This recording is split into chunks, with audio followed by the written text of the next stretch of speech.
Chapter 996. I've never ignored my feelings. Chu Yang said solemnly, but when things have developed to that stage, what can I do? Feng Yuro frowned slightly. Indeed, even if both of you have feelings for each other, even if Chu Yang intends to come back for you, you've already agreed to marry someone else. What can Chu Yang do? But why is Wu Qianqian still so deeply in love with Chu Yang? In Feng Yuro's view, this shouldn't be the case. And it's not that Chu Yang shouldn't, but her own disciple shouldn't. You're already someone else's wife. And you've agreed to it personally. You've also told Chu Yang face to face, why are you still pestering him? You're a married woman, but pestering another man? No matter how deeply you love each other in the past, you shouldn't continue pestering each other like this now. But Wu Qianqian obviously hasn't let it go. She's still the same as before. But this disciple of mine shouldn't be such a shameless woman. Why is this so? Yu Lingshua's head started to hurt. It's too strange. Chu Yang also sighed. His Adam's apple moved and he swallowed a few mouthfuls of saliva. He said hoarsely, Elder, you understand now? Haha, now that we've brought up the past and senior sister is also listening at the side, I shouldn't have said it so bluntly. Unfortunately, I've also kept these words in my heart for a long time, like a fishbone stuck in my throat, I can't help but spit them out. I'm a man and I think I'm loyal too. Chu Yang smiled bitterly, but his eyes were a little fierce. Women aren't the only ones who dream. Men also have their own dreams. But when I see a woman that I've fallen in love with about to marry someone else, and both of them are willing, and that person is my good brother, what do you want me to do? Chu Yang smiled. Other than running away, what else can I do? What else can I do? I couldn't even give a promise at that time. Now, Master Feng, you're asking me why? I understand that you're anxious for your disciple. Chu Yang smiled bitterly, his smile a little tragic. Should I go and snatch my good brother's wife, and say that she's my woman? Not to mention that she's the empress of a country. I didn't dare to say it before and I was too embarrassed to say it. Chu Yang said deeply, but looking at the situation today, I'm afraid that Master Feng will keep me here if I don't say it. He raised his head indifferently. Actually, Venerable Feng wanted to kill me. No matter what, he wanted to kill me. Am I right? Firstly, it was to strengthen senior sister Wu's Dao heart. Secondly, it was because she didn't like me. I can feel Venerable Feng's killing intent. He smiled. There's nothing wrong with that. If it were me, I would do the same. After all, a disciple who has just started out has outstanding talent, and her future achievements are likely to surpass mine. With such a great future, it would be a pity if she were to get married now.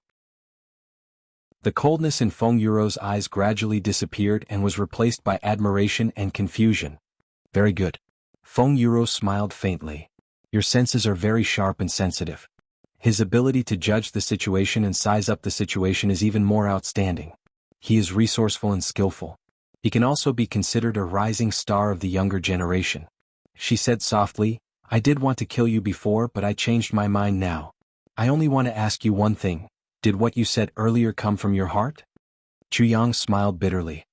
I'm not at the stage where I have to lie to myself. Besides, since things have already come to this, so what if it's true? So what if it's fake? Does Venerable Feng think that it's necessary to lie at such a time? Feng Yuro smiled. She turned to look at Wu Qianqian and said, Qianqian, what's going on? Wu Qianqian's expression was a little complicated and sweet. She looked at Chu Yang and blushed. She said, Teacher, the reason for this? There's something else that I can't explain in a few words. Besides, it involves other people's privacy. One day Chu Yang will know about it. Feng Yuro was startled and her eyes shrank. Something else? Were you forced to do this? No. Wu Qianqian said with a red face, Teacher, don't ask any more. Anyway, it's very complicated. She sighed sweetly in her heart. She was looking forward to it and yet conflicted at the same time. It's understandable that Chu Yang doesn't know the inside story. It turned out that he did have feelings for me after all. My efforts were not thrown into the water and were in vain. Just this point alone is already enough to comfort me. As for Tai Butian, she was also a woman and a proud woman. She knew, understood, and supported Tai Butian's decision. She could only respect her decision. Since Chu Yang didn't know about it himself, she had to keep her promise and not tell him about it. Besides, the heavens were now sealed. He couldn't go down even if he wanted to.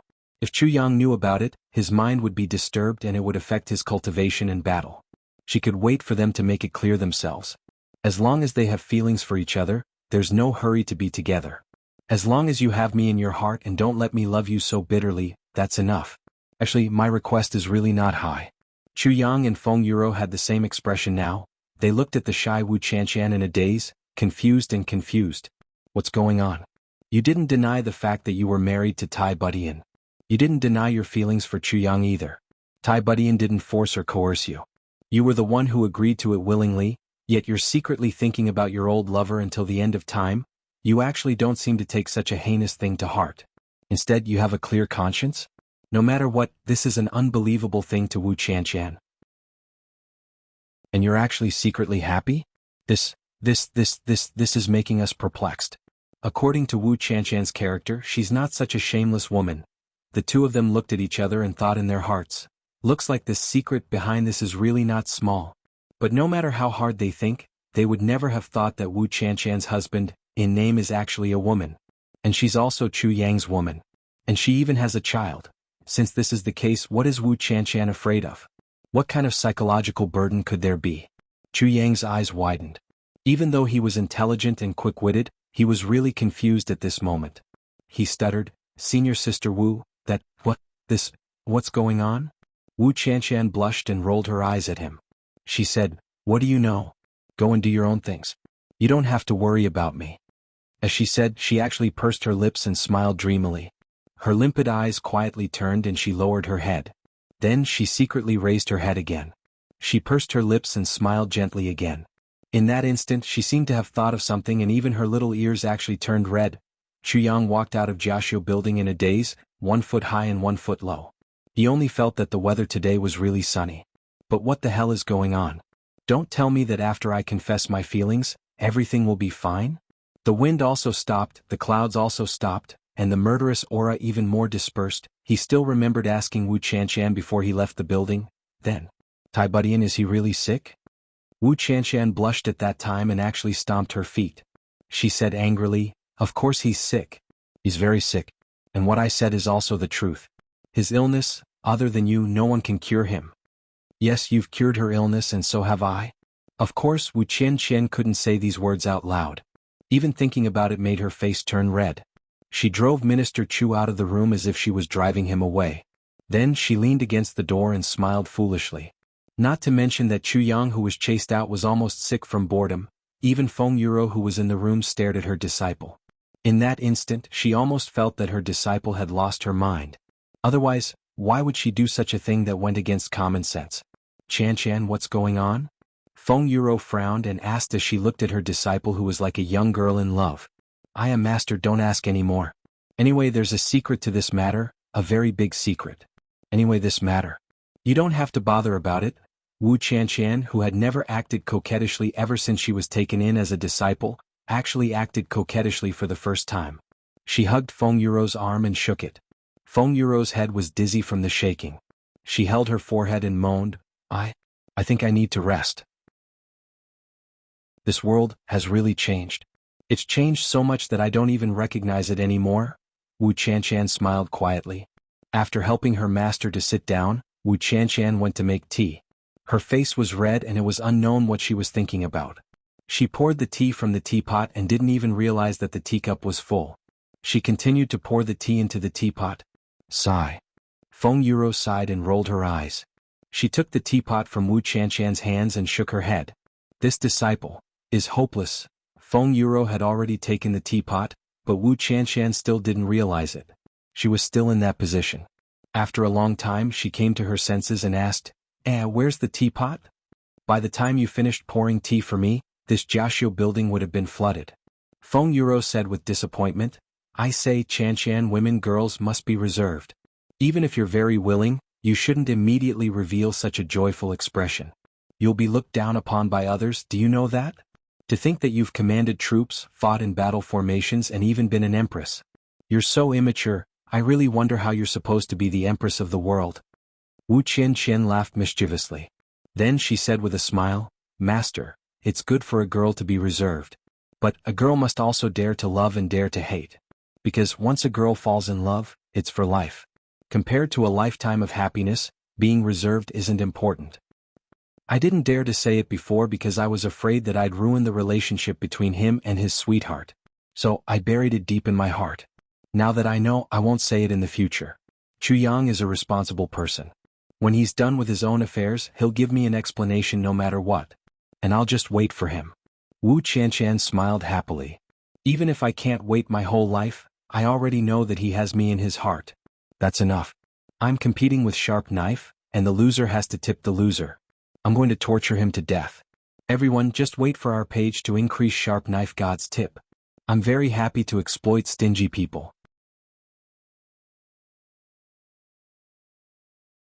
Chapter 997. Chuyang walked out of Jianghu building in a daze. He was still puzzled about this matter. After turning a corner, he walked towards Orchard Palace. At this moment, it was just past dawn and far from noon. The sun hung diagonally in the sky. The sunlight shone down, but it could not offset the coldness. As he thought about this matter, he was also puzzled. Why were there so many people making a ruckus downstairs? In such a short time, everyone had run away? Could it be that the words that he and Wu Qianshan had said and acted out were so effective?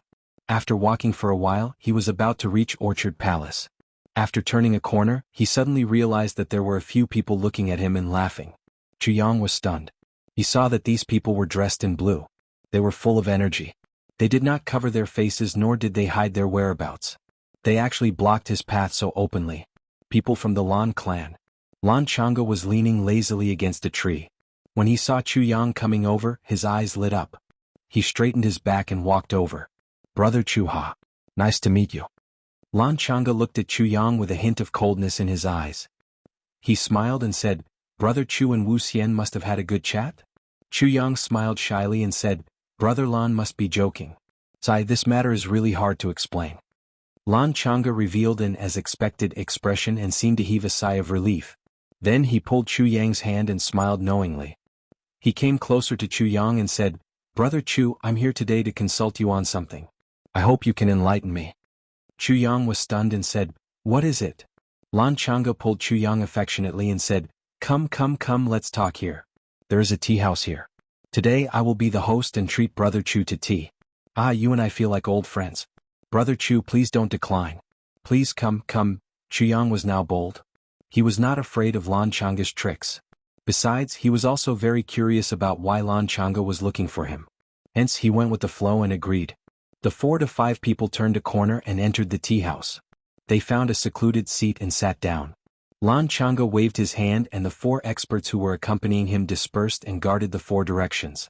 Lan Chang'e personally grabbed the teacup that had just been delivered by the shop owner.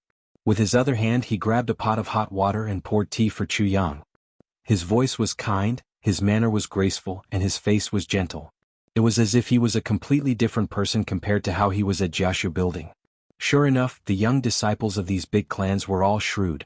On the surface, all of them looked like they were messing around, but once they were out of the public eye, all of them stood out from the crowd. Chuyang thought to himself, I wonder if this is more realistic? Or was that more realistic? Or perhaps, none of these people had shown their true colors yet? Thank you. May I ask why young Master Lan is looking for me?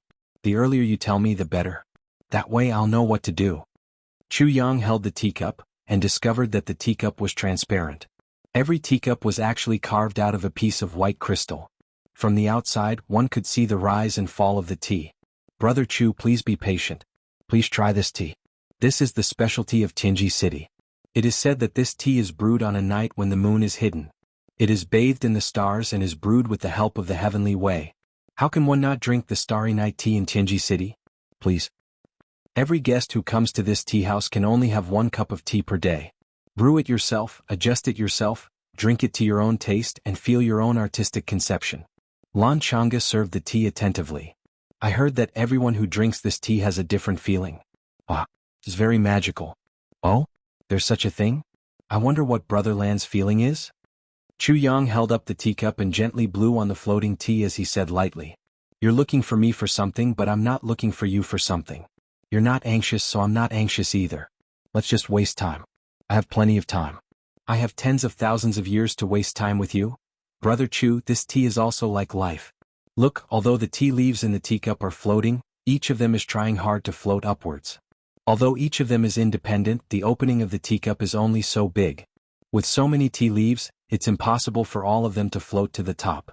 Although there's only a thin line separating them, there are still some up and some down, some high and some low. This kind of suppression, the competition is also quite intense. Lan Chang'e laughed and pointed at the tea in the teacup as he spoke in a clear and organized manner. Chu Yang tilted his head and said, "Oh?" Lan Chang'e smiled deeply and said, "When others look at tea, what they see is tea. But in my eyes, it's life in the martial world." Chu Yang stared at the teacup and said, "That's right, there is indeed competition. But this competition is passive. If there's no boiling water, this cup of tea is just some withered trees." Brother Chu's words are right. But the more this is the case, the more interesting it is. Every one of us is like these withered tea leaves. Originally, we were quietly staying in a certain place, aloof from worldly affairs. But, no matter what the reason is, whether it's forced or voluntary, we will eventually throw ourselves into the boiling water. To engage in a life and death struggle that is beyond one's control, where the victor will be decided. So in my eyes, this cup of boiling water is the heavens, and the tea leaves are all living beings. Lan Chang'e revealed a disappointed expression and said, "For example, you and me." Chu Yang frowned and thought deeply. Brother Lan's words may make sense. However, although this kind of competition is helpless, it's also because of this competition that when the winner and loser are determined, it also allows these withered trees to release the hidden potential of their bodies, which is the fragrance of tea. So, although being soaked in hot water and suffering unspeakably, there's also the blooming of the original green color and the original fragrant fragrance. Even if it's bitter, it's still better than lying in the pot and becoming a withered tree without any consciousness. Chu Yang smiled and said, "It's also much better than those teas of the same origin that are hung on the branches until they grow old and fall to the ground to become soil." Lan Chang'e clapped his hands and laughed. Brother Chu's words really win my heart. It's just that, this cup of water is not the heavens and we are also not tea. Chu Yang changed the topic and said, "There are many capable people in the heavens. Eventually, someone will jump out of the shackles of the heavens and roam the universe. However, the tea in this cup would never jump out of this cup for all eternity. Moreover, once the fragrance dissipates, these tea leaves will become tasteless trees and sink to the bottom of the water." Chu Yang raised his head and smiled. Just like a person who has finished his life, although he has been glorious, brilliant, fragrant, in the end he still becomes a corpse. Maybe there are exceptions.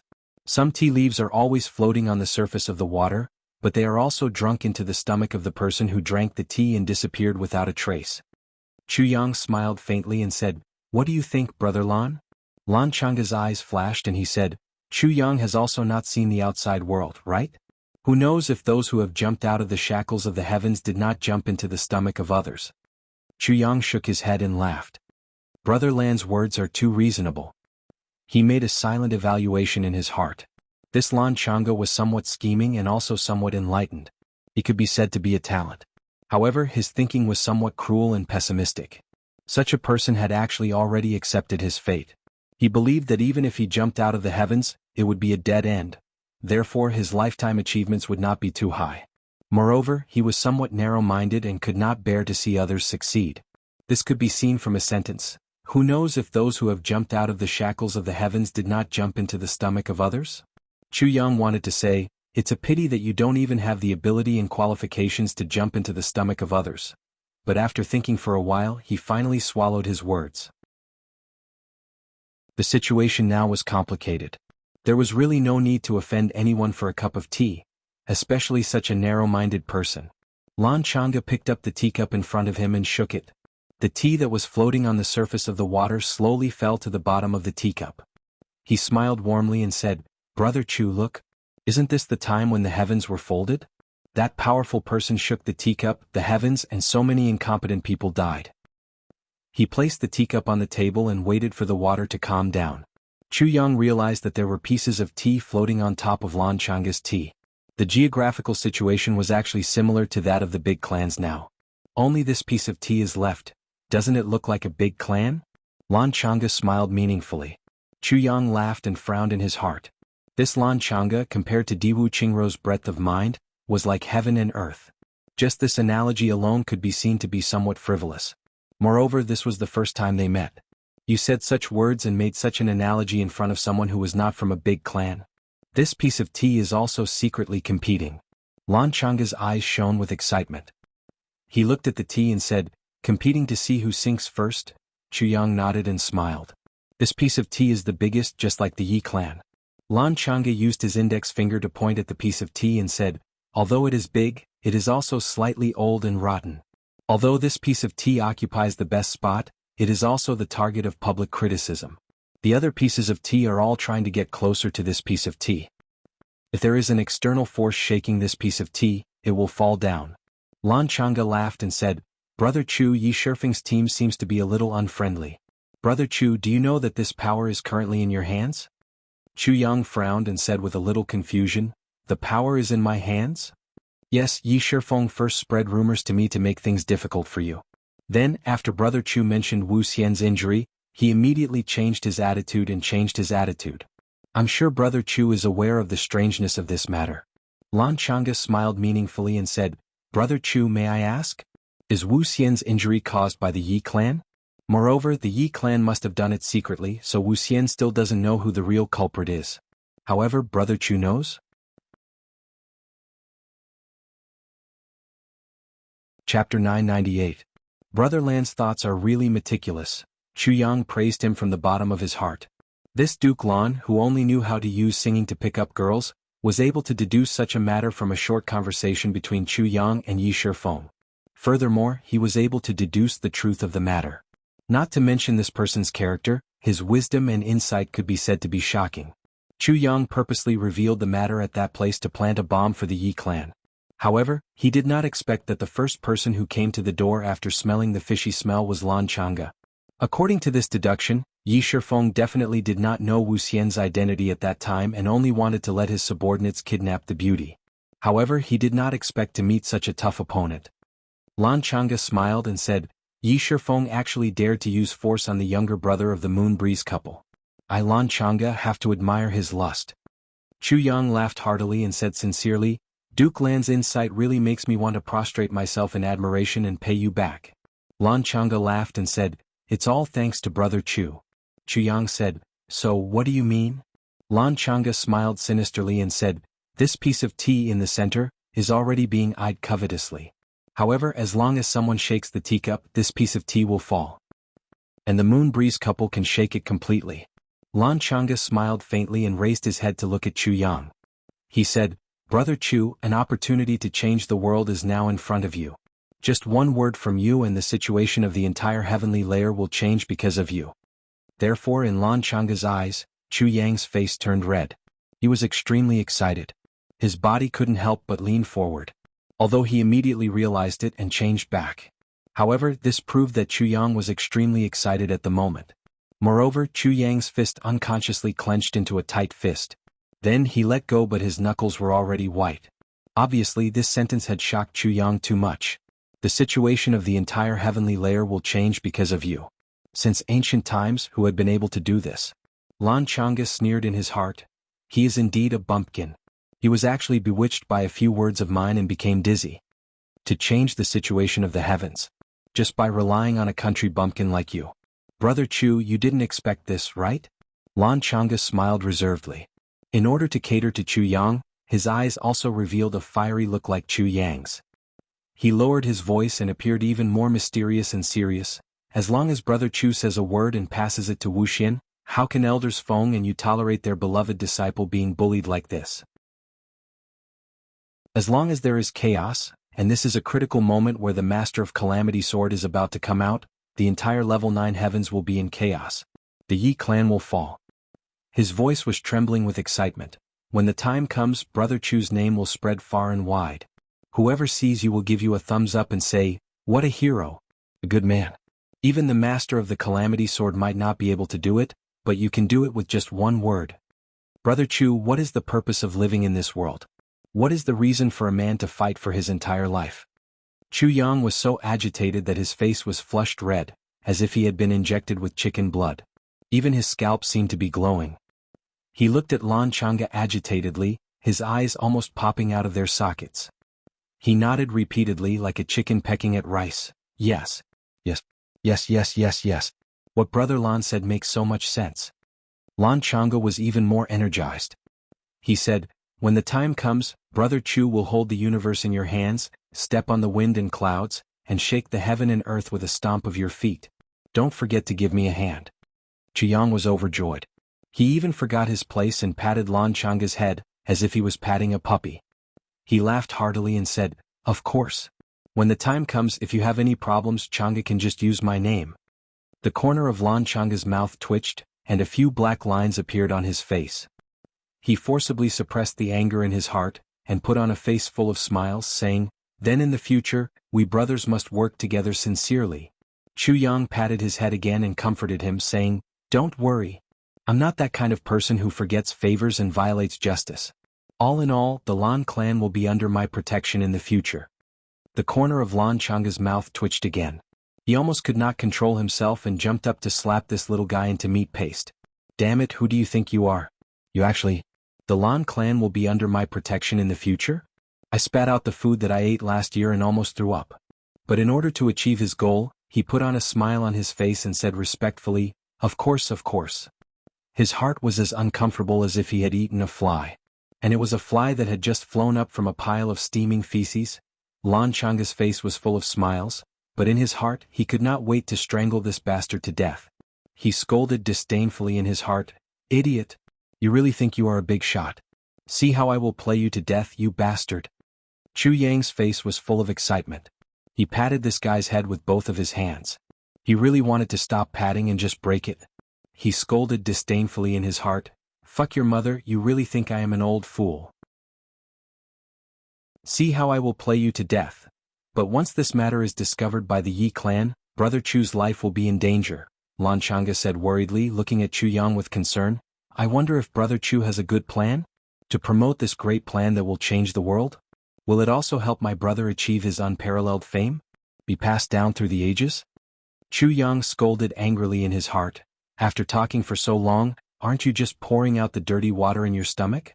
Why are you still pretending at this time?" However, on the surface he frowned, looking distressed and helpless.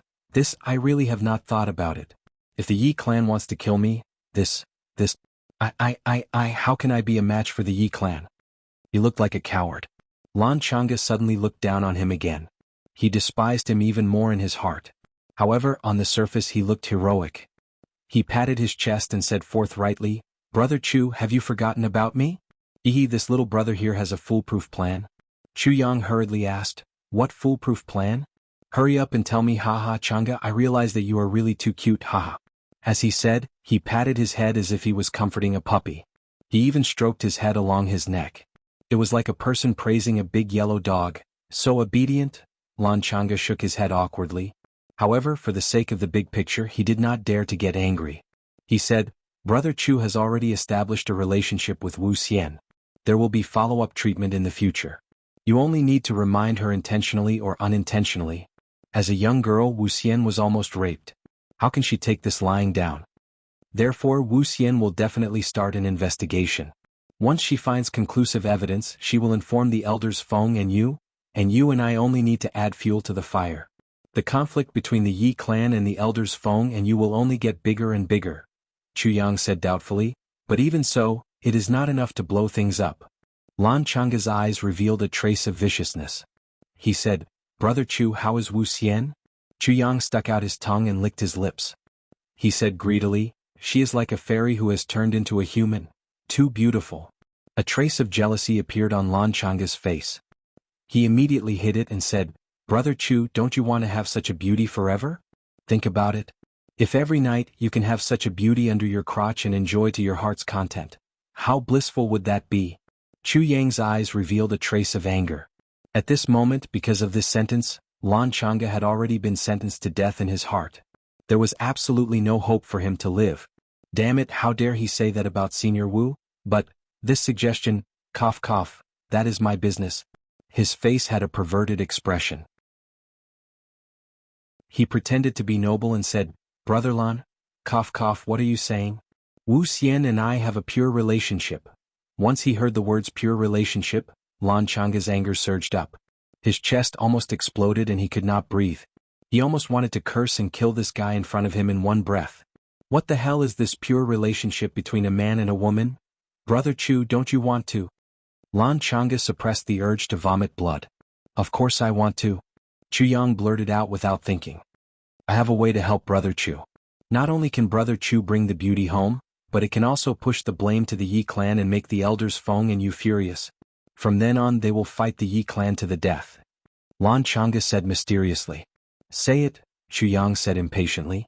Brother Chu, let's first clarify this matter and treat Wu Xian's injury to gain their trust. When Wu Xian and the elders Feng and you confirm that it was the Yi clan who did it, then find the right opportunity. I have a bag of medicine here. Once the woman smells it, she will be unconscious. At the very least, she will be weak all over. At that time, I will send someone to cut Wu Xian out but leave a trace for the elders Feng and you to find. Of course, I will bring her to the Yi clan. At that time the elders Feng and you will fight, but Brother Chu will be able to make this unique antidote. After many trials and tribulations you can finally cure Wu Xian, but the last step requires a man and a woman to have intercourse. In this way Wu Xian will lose her virginity. Because of the medicine her potential will become very poor. And because of the medicine, it will be very easy for her to get pregnant. If Wu Xian gets pregnant, haha. That is equivalent to ruining the relationship between the elders Feng and you. How can the elders not be angry? But Brother Chu, you will be able to get a beauty because of this. Brother Chu, you were helpless because you wanted to save her. Besides, even if Wu Xian doesn't have much affection for you, you are still the father of the child. Can she kill you? Besides, she has no future in martial arts. If she marries Brother Chu and becomes your wife, what else can she do? In this way, under the fury of the elders Feng and you, what benefits can the Yi clan get? When the time comes, the other big clans will gang up and attack. Brother Chu, you will be able to vent your anger and achieve your unrivaled fame. Moreover, you will also be able to obtain a marriage bestowed by the heavens. You will be as beautiful as a flower. I am being abused, depressed. My speed is trash in front of the Saber God. Sigh, the Saber God has given me a hard blow. He said, I have 10 fingers and you only have 2. I am already giving you face by not increasing my speed to 5 times that of yours. He made me so angry that I almost fainted.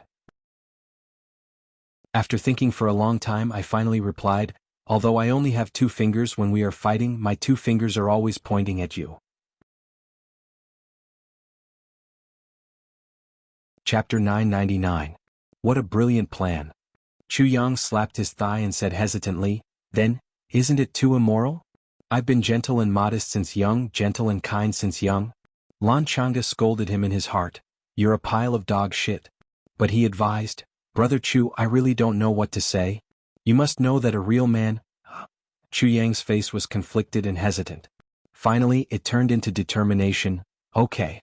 Let's do it. Lan Chang'e clapped his hands and laughed. Brother Chu is indeed a hero. I didn't misjudge you.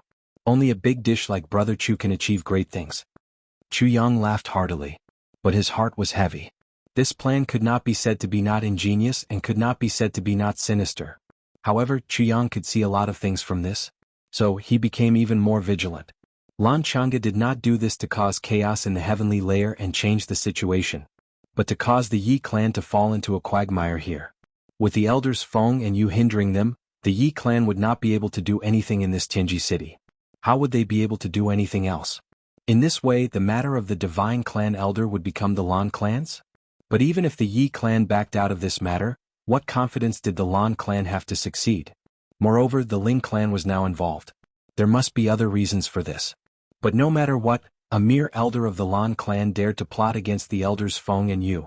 This matter was worthy of Chu Yang's vigilance. At this moment he thought of 2 people. Diwu Qingru once said, don't rely on your martial power, as long as you have a bright future, you can change the world. Mo Tianji once said, ordinary people with intelligence can control the supreme martial artist. But if the supreme martial artist has no intelligence, ordinary people can also plot against him to death. Lan Chang'e was doing this now. Naturally, Lan Chang'e's intelligence was far inferior to Diwu Qingru and Mo Tianji. However, it was precisely because he was far inferior that he was able to think of such a scheme. Even the enormous Yi clan and the powerful elders Feng and Yu were trapped. And this vicious plan against Wu Qianqian was obviously to destroy her. Destroy the elder Feng and Yu who had a bright future, to prepare for the future of the big clan. Chu Yang dared to bet that a simple-minded person would have been persuaded if he wasn't the one sitting here at this moment. Leaving a name in history. Shocking the world. Beautiful. Supreme martial artist. The Lan clan is one of the big clans. All of this was too tempting. But Chu Yang dared to say if it was done, the first part of the first part would be the first part. Perhaps the first half of the plan would go according to plan. However, the person who would detoxify Wu Qianqian would definitely not be this person but Lan Chang'e, and the person who carried out this plan, other than being silenced, was blasted into smithereens by the Moon Breeze couple in their fury. However, the main culprit, Lan Chang'e, had his ways to stay out of the matter. And the one in the end you. So, Brother Chu agrees?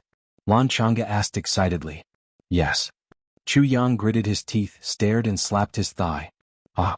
Then I shall congratulate Brother Chu and Wu Xian in advance. Lan Chang'e was envious. Brother Chu's luck with women, I am really envious. Chu Yang was so pleased with himself that he laughed out loud. It was as if the beauty was already in his arms, but after laughing for a while, he frowned and said, That's not right. That's not right, it's not enough. Lan Chang'e was stunned and asked, Brother Chu, what's not enough? Chu Yang frowned and said, Brother Lan, you see, from the beginning to the end, I have only found a wife. She has some reputation but the real benefits. There is nothing at all. Lan Chang'e blinked his eyes in confusion. Brother Chu, you mean? Chu Yang sighed and said, Even if Wu Xian and I get married and she becomes my wife, we still have to live for a while, right? But reputation can't make a living after all. Lan Chang'e was really stunned. Damn you. You are really greedy. I have promised you so many benefits and you still want to raise conditions? Brother Chu, what do you mean? Lan Chang'e pinched his nose and asked unhappily. Brother Lan, you also know that I am a pharmacist. What I am most interested in are elixirs. Especially heavenly treasures. When I see them I can't move my legs, Chu Yang said. Lan Chang'e blinked and said, Chu Yang sighed and said, I don't need too many of these. Every 10,000 years old and above I just need 8 or 10 of them. I only need 10 of them. After all, I still have to participate in the medicine banquet, right? Lan Chang'e said painfully, So many? If Brother Lan thinks that it's too much, then forget it, Chu Yang said considerately. It's not a lot. The Lan clan will fork out these treasures for Brother Chu. Lan Chang'e gritted his teeth. Aya, thank you so much. Chu Yang held Lan Chang'e's hand excitedly and shook it continuously. Also, I am extremely interested in some rare mineral resources. Chu Yang counted his fingers and said, For example, star iron, sky wood, nightmare silver, sky dream gold, red cloud steel, star stone, tears of the purple sun. I want to get them even in my dreams.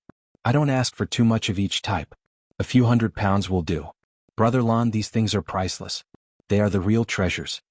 Lan Chang'e opened his mouth and said, If Brother Lan has any difficulties, just pretend that I didn't say anything. I will try my best for our matters. Chu Yang put on a straight face. But anyone could tell what he really meant. If you don't satisfy my conditions, then there is nothing to talk about. Anyway, you need me now. Lan Chang'e really wanted to grind his teeth. His face was pained but he still pretended to be forthright and said, No problem. Even if I can't get so much, I will try my best to get it for Brother Chu. Brother Lan, you are really righteous. To be able to make a friend like you in my life, it is really not a waste. Chu Yang looked at him, touched. I fucking met you and had 8 generations of bad luck. Lan Chang'e scolded in his heart. Once the matter is over and I have achieved my goal, I will spit out whatever you have taken from me. How could I let a vampire-like bastard like you off so easily? But, the amount of purple crystals used for daily cultivation can't be little. Chu Yang sighed and said, What should I do? Actually, I only need 100 or 200,000 purple crystals and that will be enough for me. Even if you give me, I will have enough. Lan Chang'e almost vomited blood. He gritted his teeth and said in a low voice, Brother Chu, don't worry. Leave it to me. Brother Lan is really forthright. Chu Yang was so touched that he almost cried. In the future, when Wu Xian and I become husband and wife, I will definitely be grateful to Brother Lan for recognizing my worth and helping me fulfill my wish. You are so generous and generous. Lan Chang'e forced a smile and said, Brother Chu is really, you are too polite. Chu Yang laughed and said, Truth, truth. Suddenly, he frowned again and seemed to be very worried. Lan Chang'e was most afraid of his frowning now. He was suddenly on tenterhooks and asked, Brother Chu, what else do you lack? Nothing, nothing. Chu Yang frowned and rubbed his hands embarrassedly. I am really embarrassed to say, Brother Chu, feel free to say it. Lan Chang'e took a deep breath and gently exhaled. He was afraid that he would lose control and lose his temper and slap this partner into minced meat. That would be very bad. Then I will be frank. So he immediately said, you see, Brother Lan, you have a big family and a big business. If you succeed in this matter once, I'll say the ugly words first. If you don't admit it when the time comes, who should I cry to if you don't admit it? Not admitting it was a foregone conclusion. Lan Changa scolded fiercely in his heart and said, Brother Chu wants, I want to get half of it first. After the matter is done, I will get the other half. Chu Yang said unquestionably. Get half of it first? You really dare to say that? Lan Changa suddenly jumped up. Brother Lan, you are wrong. Chu Yang said, when doing business there is a deposit. Moreover, this is a matter of life and death. Half is already very little. How can scheming against a supreme martial artist be so easy to scheme against? Brother Lan, you have been hiding behind the scenes from the beginning and there is no danger at all. But I'm the one charging at the front. If I make a mistake, I'll definitely lose my life. To put it bluntly, I am using my own life to fight for a future. Chu Yang's face gradually turned cold. No discussion. Not even my father. If this condition is not met, our previous discussion will end here. Lan Changa's face was full of anger. In such a hurry, where can I find so many things for you? You are purely making things difficult for me. Chu Yang crossed his legs and said, that is your problem, Brother Lan? Lan Changa looked at him angrily. Suddenly, his eyes slowly revealed a fierce look. Chu Yang said calmly, Brother Lan, when you invited me today, you did not hide your whereabouts. Many people know that I was invited by you. And tomorrow I will continue to treat Wuxian's injuries. If I go missing, what will Supreme Martial Artist Feng and you think? Unless the Lan clan does not want her disciple to recover fully? Lan Changa was stunned. This was indeed a possibility. However, how could the Lan clan afford to offend Supreme Martial Artist Feng and you now? Even if there was a little doubt, it would affect the big plan. If we can't come to an agreement, I will not know what to say when I see Wuxian tomorrow. Chu Yang said dejectedly, I thought I had a chance to become rich and famous. So I did not expect to rejoice for nothing. My biggest weakness is that I am greedy for money and lust. Lan Changa reached out a hand and stopped him. He smiled gently and kindly. Brother Chu, what are you saying? You and I are good brothers. How can I not fulfill such a small request? Brother Chu, don't worry. When we leave this place, you can just follow me to get it. Asking everyone for subscriptions. Many people have left these few days. Everyone knows the specific reason, so I will not say it. Sai, not only did the subscriptions not increase, they are even less than last month.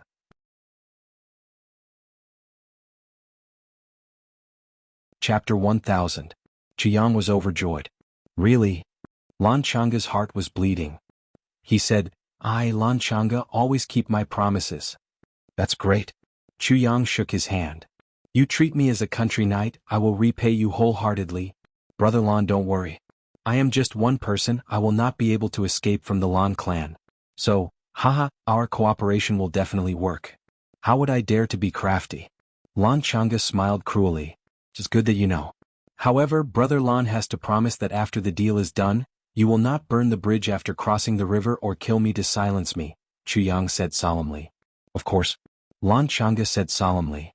I swear to the heavens that if I do such a thing, I will die a horrible death. Chu Yang was touched. Brother Lan, you don't have to swear so heavily. Little brother is really confused. I believe you. Lan Changa laughed. When can we start? Lan Changa asked. When the things I want are here, I can start immediately. Chu Yang promised seriously. Good. Lan Changa praised. Brother Chu is indeed straightforward. Let's go, I will bring you to get the things. However, some of the things may not be enough. I need to send people to collect them. Brother Chu, please don't be offended. How can I be offended? I have all the time in the world, I can wait. Chu Yang laughed heartily. Lan Changa was depressed. I said this in hopes that you would say, it's okay to have less. I did not expect this bastard to be so muddle-headed that he could wait. You are an idle person, of course you can wait. But you can't wait forever. The two of them walked out of the tea house affectionately and went straight to the Lan clan's residence. After walking for a while and turning two corners, they met a group of people. The two of them looked and were stunned. Enemies are bound to meet on a narrow road. The people who came were Yi Shifeng and his subordinates. They were about to go out for a meal. Upon seeing Chu Yang and Lan Changa being so intimate, Yi Shifeng's eyes instantly revealed a trace of viciousness, which was immediately concealed. He laughed heartily and welcomed them. So it's Brother Lan and Brother Chu. Why did the two of you go to have a meal? That's really early. Chu Yang replied honestly, no, I just drank a cup of tea. Yi Shifeng said affectionately, Lan Chang'e, you are too stingy. You only invited Brother Chu out for a cup of tea. Come, Brother Chu, if you don't mind, I will treat you to a drink. How could Lan Chang'e let Chu Yang and Yi Shifeng go? He stepped forward and stopped him with a faint smile on his face. Brother Yi, Brother Chu and I still have some matters to attend to. If Brother Yi wants to treat us to a meal, after we finish our business, Brother Yi can choose a place and I will go with Brother Chu. Yi Shifeng glared at Lan Chang'e and said, if that's the case, I shall not disturb Brother Chu and Brother Lan. Brother Chu, don't forget that this little brother still owes you a meal. Aha, you and I are brothers. The future is long. Another day I will definitely drink with Brother Chu until we are drunk. When the time comes, Brother Chu, please don't refuse. Chu Yang said straightforwardly, what are you talking about? Since Brother Yi is treating, I'm more than happy to oblige. Yi Shifeng laughed heartily, exchanged a few pleasantries and left with his men. This person looks forthright on the surface, but he is actually a smiling tiger, very sinister. Lan Chang'e said in a timely manner, Brother Chu, when interacting with him, no matter what happens, you have to be careful. Yes. Chu Yang sighed. In this world there are too few people like Brother Lan who values friendship, loyalty and kindness. The two of them laughed heartily and chatted as they walked away. Behind them, Yi Shifeng, who had just turned the corner, turned his head and looked at the direction that Chu Yang and Lan Chang'e were walking towards. He asked doubtfully, what are the two of them doing together? He felt an inexplicable sense of danger. Could it be that Lan Chang'e wanted to deal with him? He thought about how he had offended Lan Chang'e just now, and the two of them had a conflict of interest. Yi Shifeng's heart skipped a beat. Second young master, is there any problem? An old man beside him asked with a serious expression. The problem? I'm afraid it's not a small problem. Yi Shifeng sighed and said, follow me, I'll tell you in detail. If there's really no other way, we can only eliminate the disaster as soon as possible. Even if we have to offend Han Xiaoran, we can't care about it anymore. Everyone sighed. Han Xiaoran's cultivation was not very high. Moreover, among the law enforcement masters, the other 8 were already at the level of a supreme martial artist. The law enforcement master was even a 5th-grade supreme martial artist. However, Han Xiaoran was still at the peak of the 2nd-grade martial saint level, and had not made any progress for many years. Such strength was not even worth mentioning in the eyes of the Yi clan, the number 1 clan. However, Han Xiaoran's identity was not just an ordinary 2nd-grade martial saint. He was the number 1 leader of the law enforcement officers in the entire southeast region. He was one of the most capable assistants of the Dharma Supreme. Touching Han Xiaoran would mean facing the revenge of the entire southeast law enforcement officers. This was only one of the reasons. More importantly, touching Han Xiaoran was equivalent to giving the Dharma Supreme a tight slap. In this world, who would dare to slap the Dharma Supreme? This was the most fatal thing. 7th Granduncle, I'll have to trouble you to make a trip to the Lan clan's residence to investigate what kind of collusion and conspiracy Chu Yang has with the Lan clan. If the situation is urgent. Yi Shifeng's eyes flashed with determination. 7th Granduncle, please consider the overall situation of the Yi clan. The meaning of this sentence was tantamount to saying, if the situation is urgent, 7th Granduncle, you'd rather sacrifice yourself to kill Chu Yang. A black-robed elder with a cold face replied, don't worry.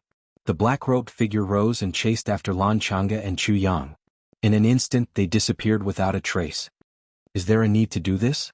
It's just a small Chu Yang. Even if he's a pharmacist, what can he do? Another person asked, puzzled. You don't know. Yi Shifeng sighed. Wuxia is injured, and the people who injured Wuxia are actually Yi Kong and Yi Yun. Wuxia doesn't know about this, but Chu Yang knows. Yi Shifeng said solemnly. Ah. Everyone took in a breath of cold air. So, Chu Yang's words may bring us big trouble. But we're at a critical juncture now. We can't afford to have any small trouble.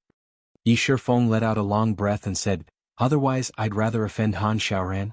If there's no other way, I can only kill Han Xiaoran, to prevent future troubles. Chu Yang followed Lan Chang'e to the temporary residence of the Lan clan. He was arranged to be served tea in the living room while Lan Chang'e hurried in. Not long after, a sinister-looking elder followed Lan Chang'e out and sized Chu Yang up. Chu Yang calmly looked back at him, but there was a hint of greed and desire in his gaze. The elder's gaze was extremely sharp, as if he wanted to cut Chu Yang's body open to see what he was thinking. After a long while, The elder snorted and left without saying a word. Before he left, he threw a ring into Lan Changa's hand and then disappeared into thin air. Then a sarcastic voice came from outside, "Seventh brother Yi, what are you doing here?" Then the sound of clothes fluttering could be heard. That voice said, "You want to leave after coming here? Don't you want to have a cup of tea?" Then he went far away, obviously chasing after Chu Yang. Lan Changa laughed and sat down in front of Chu Yang. Then he took out items from the ring. One by one, heavenly treasures were taken out and placed in front of Chu Yang. Chu Yang was overjoyed and his eyes lit up. "Wow, this is heavenly star purple Ganoderma, 5 stalks? Wow, this is earth dragon grass. Wow, this is ice snow single head garlic. Wow, so many. As he said, he quickly waved his hand and kept them all. Lan Changa looked at him with disdain. His heart was filled with disdain. A country bumpkin who had never seen anything good. Sitting together with him was really an insult to his status. Next was the exotic mineral resources. "Brother Chu, please forgive us. We do not have heavenly star wood and purple sun tears. I believe that there are not many of those in the entire heavens. So, I will add some other items as compensation for Brother Chu. How about that?" Lan Changa asked. "No problem. I also did not expect you to have them." "Ah." Chu Yang said without reservation, "You can use other items as compensation. I don't mind." "Can you mind? Even if it is other items, how many times can you see them in your lifetime?" Lan Changa was frustrated. One by one the items were taken out and kept by Chu Yang at an even faster speed. Finally there was a big pile of purple crystals. According to Chu Yang's estimation, there were at least 50,000 purple crystals. It seemed that the Lan clan had really paid a heavy price this time. What kind of use did the divine clan elder have to the Lan clan? They were actually willing to spend so much. But since it was so important, why did they give it to the Zhuge clan? This was something that Chu Yang could not understand. "Brother Chu, please count them. Don't make any mistakes." Lan Changa said. No need. Even if I don't believe in the entire heavenly layer, I still believe in Brother Lan." Chu Yang happily put away the purple crystals and said with a smile. Lan Changa's mouth twitched again. "Damn, you are so generous." If he had known earlier, he would have shortened the numbers so that he could fill his own pockets. "So, when is Brother Chu going to take action?" Lan Changa asked. "The sooner the better. As long as Brother Lan gives me the medicine, I will make the arrangements anytime." Chu Yang said generously. "Good." Lan Changa was shocked and clapped his hands. Then he smiled knowingly and said, "Looks like Brother Chu can't wait for Wuxian." Chu Yang revealed a, "You know what a man's smile meant." Haha. When Chu Yang walked out of the Lan clan's courtyard, he really lived up to the name of having 2 sleeves of gold. He was rich and it was a windfall. Feeling that there was a huge pile of purple crystals in the tribulation space, Chu Yang sighed and said, "A man can't be rich without windfall, and a horse can't be fat without feeding at night." This sentence was too fucking reasonable. Therefore Chu Yang decided to do his best to carry out Lan Changa's plan to the end. Although the ending would definitely not be what Lan Changa had in mind, Chu Yang would definitely do it according to his own wishes. He believed that by then he would be able to give Lan Changa and the Lan clan a big surprise.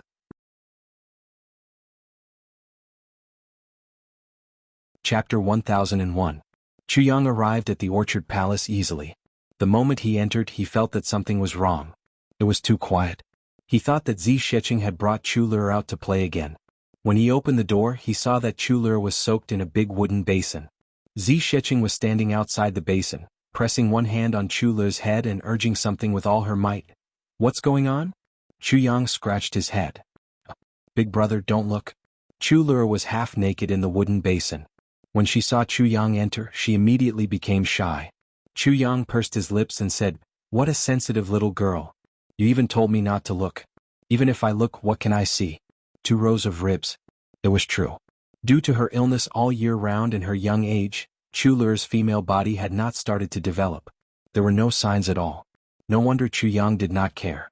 Otherwise, Chu Yang would have escaped long ago without Chu Lur's reminder. Besides, Zi Sheqing would not have let him in. "Big brother, you're so bad." Chu Lur felt extremely wronged. "I haven't grown up yet." "Yes, when you grow up, I really can't look anymore." Chu Yang nodded and said seriously. Ha ha ha. Even though Zi Sheqing had an outstanding composure, she was still amused by these few words. She laughed and stopped. Chu Lur jumped out and wrapped herself in the bedsheet. She kept muttering unhappily, "Bad brother. Bad person. Bad brother. Chu Yang and Zi Shiqing swayed back and forth. After laughing for a while, Chu Yang asked, "It's Lure's body constitution. I unblocked her meridians in advance and changed her body constitution. Now, as long as Lure's ulcer is removed, she will immediately have an innate body," Zi Shiqing said casually. "This is nothing. I like Lure a lot." Chu Yang took a deep breath. "Nothing? You said it so casually, but I almost fainted from shock. A person, especially a girl with a congenital disease, was able to completely change her body's natural endowments and directly upgrade her to the innate body that martial artists dreamed of. This was akin to being reborn and having a meteoric rise. It must be known that some martial artists might not be able to reach the Xiantian level even after working hard for a lifetime. Not to mention that their entire body, including their meridians and blood vessels, were Xiantian physiques. And an innate physique that had never cultivated before was even more heaven-defying to the extreme. This was equivalent to a piece of pure gold and unpolished jade. Once they started cultivating, they would start from the Xiantian realm. Chu Lure only felt that her body had become much more relaxed. She didn't know how much benefit she had gained, but Chu Yang was well aware. "I won't say any words of thanks."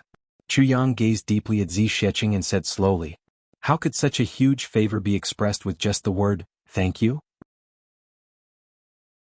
Zi Shiqing smiled faintly and said, "There's nothing to thank me for. It's just a small matter." Chu Yang chuckled. Zi Shiqing said that it was a piece of cake, but how could he be so naive to believe her? Just by looking at the slight perspiration on Zi Shiqing's forehead, he knew that Zi Shiqing definitely didn't have it easy. To a powerful person like Zi Shiqing, it might not be too difficult to transform a newborn baby into an Xiantian physique. But to transform a 12-year-old girl who had never cultivated before and who had a congenital abscess into an Xiantian physique was almost an impossible task. "Oh yes, I went out this morning and got quite a lot of elixirs and 70,000 purple crystals. It should be enough for us to squander for a while." Chu Yang suggested, "Why don't we have another round of battle?" Perhaps the only way he could repay her was to let her absorb enough energy from the Tao state as soon as possible so that she could complete her final Liduo. Zi Shiqing's eyes flashed and she said tiredly, "I'm a little tired today. Let's do it another day." Then she fell silent. Chu Yang was startled. He looked deeply at her and smiled. "Let's do it another day then." Then both of them fell silent at the same time. After a long while, they walked out at the same time and sat down under the flower rack. During this period of time, the big clans all have their own plans. "When the time comes, I may need your help," Chu Yang said softly.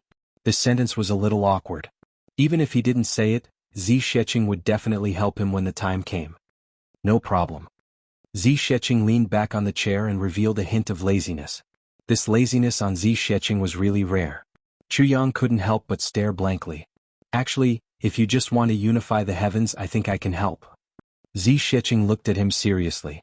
With a wave of her hand, a huge divine consciousness shrouded the entire orchard palace. Then she looked at him and said, "How about letting me destroy the big clans before I leave? I'll help you sweep the heavens, how about that?" Zi Shiqing's voice was relaxed as if she was talking about a trivial matter. "Destroy the big clans completely? Help me sweep the heavens?" Chu Yang was shocked. He stared at her with his mouth agape. "Yes, if you're willing, I'll completely destroy the big clans before I leave this heavens. I'm not sure about other things, but I can promise you one thing. If you're willing, I can do it. After I leave, there won't be anyone with the surname of a big clan in this world anymore." Zi Shiqing's slender fingers knocked on the stone table in front of her lightly. "If you're worried about the law enforcement officers, I'll destroy the law enforcement officers as well." Chu Yang suddenly felt dizzy. This woman's words were too casual. "For example, if you're not willing to eat this plate of mung bean sprouts, how about I eat it for you?" For a moment, Chu Yang suddenly felt that his mouth was dry. He grabbed the teapot and drank a few cups of tea. "I see that with your weak strength, it's too difficult to deal with such a huge enemy. Your life is in danger at any time, anywhere," Zi Shiqing said softly. Her eyes no longer looked at Chu Yang, but focused on her slender fingers. "By doing this, I'll take it as a compensation for helping me collect the Tao state energy." Chu Yang smiled bitterly. "No," Chu Yang said in a deep but clear voice. "No." Zi Shiqing looked up at him in surprise. Chu Yang took a deep breath. "I understand what you mean, but I also have a few things to say. Firstly, you don't owe me. If I have to say that I owe you, it's me who owes you. We each take what we need, and it's equivalent to cooperation. So, I don't want to hear anything about repayment. I can't repay you, but you don't need to repay me in any way, Chuyang said seriously. Zi Sheqing listened to him seriously and nodded her head slowly. Secondly, I'm a man. This is my business and I want to do it myself. Chuyang said seriously, I can borrow your strength in some of my plans, but I'll never use your hands to achieve my ultimate goal. A proud man? Zi Sheqing laughed. Chuyang laughed too. Thirdly, these enemies in front of me are my opponents. They're my life experiences. Chuyang said seriously, or rather they're my training. Only by rushing out from here and walking out, can I rush up step by step and rush out. Speaking till here he paused and looked at Zi Sheqing. Do you understand what I mean? Zi Sheqing nodded. I understand very well. So, I need such danger to prick me, to train me, to motivate me, to let me fight. Even if because of this this life after all, is lived to the fullest. Chuyang said with great care. I understand now. Your goal isn't this heaven. Zi Sheqing smiled lightly. If you had agreed to my previous suggestion, I'd definitely do it. But I'm also a little dissatisfied. Now your answer has comforted me. She said with some disappointment and some relief, so what you said before was true. Of course it's true. Chuyang raised his eyebrows and said, the person who folds the heaven is also a person. You Zi Sheqing are also a person. I Chuyang am also a person. As Chuyang said this, both of them became silent. There were too many implications behind Chuyang's words. But as long as he said this, both of them had a tacit understanding and didn't need to say more. Relying on the heavens, the earth, and the ancestors wasn't about ability. Fighting for one's own world with bare hands was glory. Glory was only the goal, the process was the enjoyment. After a long time, Zi Sheqing smiled and said, You're right. I also think that with your bones, Chuyang, you're one of the toughest in the world. Chuyang laughed. I, Chuyang, may not have any other advantages, but I'm proud. In my previous and current lives, I've never lowered my head or bent my back to anyone or anything. Previous and current lives? Zi Sheqing smiled playfully. These words are a little interesting. Chuyang smiled lightly. So, what you said about beating me up in the future is also true. Zi Sheqing squinted and looked at him playfully. If I can beat you, I'll beat you up. Chuyang didn't evade and didn't hide his intentions. Good. Zi Sheqing smiled. I'll wait for you to beat me up. Don't cry when the time comes. Chuyang blinked. Both of them laughed together. In this world there's endless excitement and also endless loneliness. Zi Sheqing smiled. Once you enter and walk on this road, you'll be walking alone. Once you're injured, you'll be doomed eternally. Heaven's will is unpredictable and unpredictable. The road ahead may be blocked at any time. If you can't defeat the enemy, you'll only be lonely for life. Sometimes you can't even find someone to talk to. You'll have to think carefully. Chuyang was silent. Suddenly he smiled. When you said this, I actually had a feeling that you've been following me all the way from the lower three heavens. Because what you just said almost includes the names of all my brothers.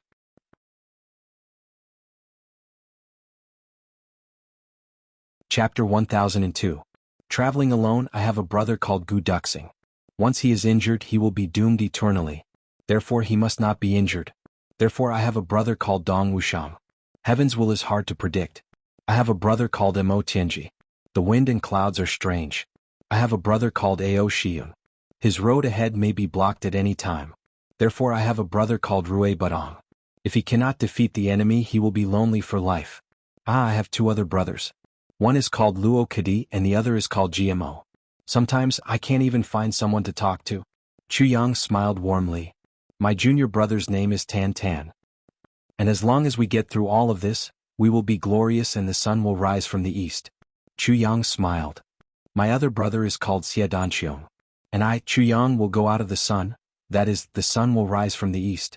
Chuyang smiled faintly. His eyes revealed deep longing. He looked at Zi Sheqing. Don't you think this is a coincidence? Zi Sheqing couldn't help but be stunned for a moment. Then she laughed and said, It is indeed a coincidence. After pondering for a while, she said, These are all your most cunning brothers? Yes, they are all my good brothers. Chuyang's tone was very serious. If one day you can surpass the heavens, surpass the heavens. Zi Sheqing said twice but stopped. Chuyang was also a little silent. He said, You have said so much. Is your Tao state energy almost enough? You are about to leave. Zi Sheqing was silent for a long time. Then she said softly, I am still lacking a very very small part. I should be able to make up for it at any time. Chu Yang said worriedly, but if you are somewhere else and don't have the Tao state energy, what will you do? Zi Sheqing smiled and looked at Chu Yang warmly. She said, Chu Yang, where does the Tao state energy come from? Chu Yang was stunned. Where does it come from? He really didn't think about this question. The Tao state energy is, in fact, the Tao void energy. Only when a person's spirit is highly concentrated and is one with heaven and earth, then he can use his spirit realm to draw down the Tao void energy and turn it into his own. The top of each of these continents is like a giant pot lid, blocking out the great Tao void. Because once it's opened, the people on the ground will also float up, and they won't be able to survive at all. So long as I break through this barrier, I'll be in the boundless void of the Grand Tao. Anytime, anywhere, including a single breath, there is inexhaustible power of the great Tao of the void. Zi Sheqing looked at Chu Yang solemnly. Chu Yang, you have to remember that only when a person has reached that stage, can he be barely called a master. This is the reason why I'm not interested in this world. For example, if you were to watch a group of ants fight every day, you would find it boring. A true expert. The power of the void of the great Tao. Chu Yang's eyes revealed a trace of fascination. Chu Yang, if I leave. Zi Sheqing's eyes suddenly flickered. You must tell me when you leave, Chu Yang said heavily. I'll send you off. Zi Sheqing's throat moved twice as if she wanted to say something, but she didn't say it in the end. She just said, okay. Actually, I've been abused by you for such a long time, and I've been beaten up by you every day, but it has indeed brought me endless benefits. Although I scold you sometimes, but if you really leave, I think my heart will also be a little. Chu Yang smiled, a little disappointed. A little what? Zi Sheqing asked. A little relieved, ha. Chu Yang's mind changed, but he still swallowed back the words that he was about to say and changed to another sentence. Zi Sheqing bit her lips, glanced at him, and then a smile appeared on her face. She said, looks like I'll have to train you well during this period of time. The two looked at each other and smiled. After a long time, Zi Sheqing stood up and said, I'll go lie down for a while. Without waiting for Chu Yang's reply, she turned and left. Her white clothes flashed and she disappeared.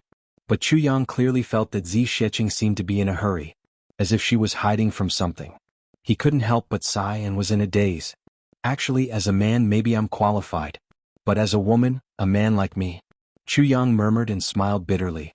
The flowers and trees above his head swayed with the wind, and slowly drifted down, landing on his head, his arms, his black robe. In these few days, Qinji City became more and more lively. The other big clans came one after another, and some scattered small clans also came one after another. Even the pharmacists of the whole continent, those who were confident in their abilities, came from all directions. What surprised everyone the most was that the Li clan, which everyone thought would definitely not participate in the medicine banquet this time, actually sent people this time. And it was an 8th grade supreme martial artist leading the team, and more than 100 people came in a mighty manner. When they saw people from other clans, they also greeted them calmly as if nothing had happened. The last to arrive was the Qin clan, which had already lost a batch of people. When the people from the Qin clan arrived, it could be seen that everyone's face was a little ugly. Then whether it was the Yi clan, the Ling clan, the Lan clan or the Zhuge clan, they all obviously felt the undercurrent surging. It seemed that the Shi clan was also intentionally or unintentionally getting closer to the matter of their own clan's elders. The Shao clan also had such plans. And another big clan, the Li clan, actually also started to get restless. This phenomenon made the supreme martial artists leading the teams from the big clans very confused. Why did such a secret matter suddenly become a common thing? Everyone knew about it? What was going on? Where did these people get their information from? Especially the Zhuge clan, who had originally planned to only send a few supreme martial artists to maintain the situation. But now they had no choice but to mobilize the whole family. The clan leader of the Zhuge clan, Zhuge Shanyun, was so worried that his hair almost turned white. In the current situation, all parties were restraining each other, and with the medicine banquet, nothing major would happen.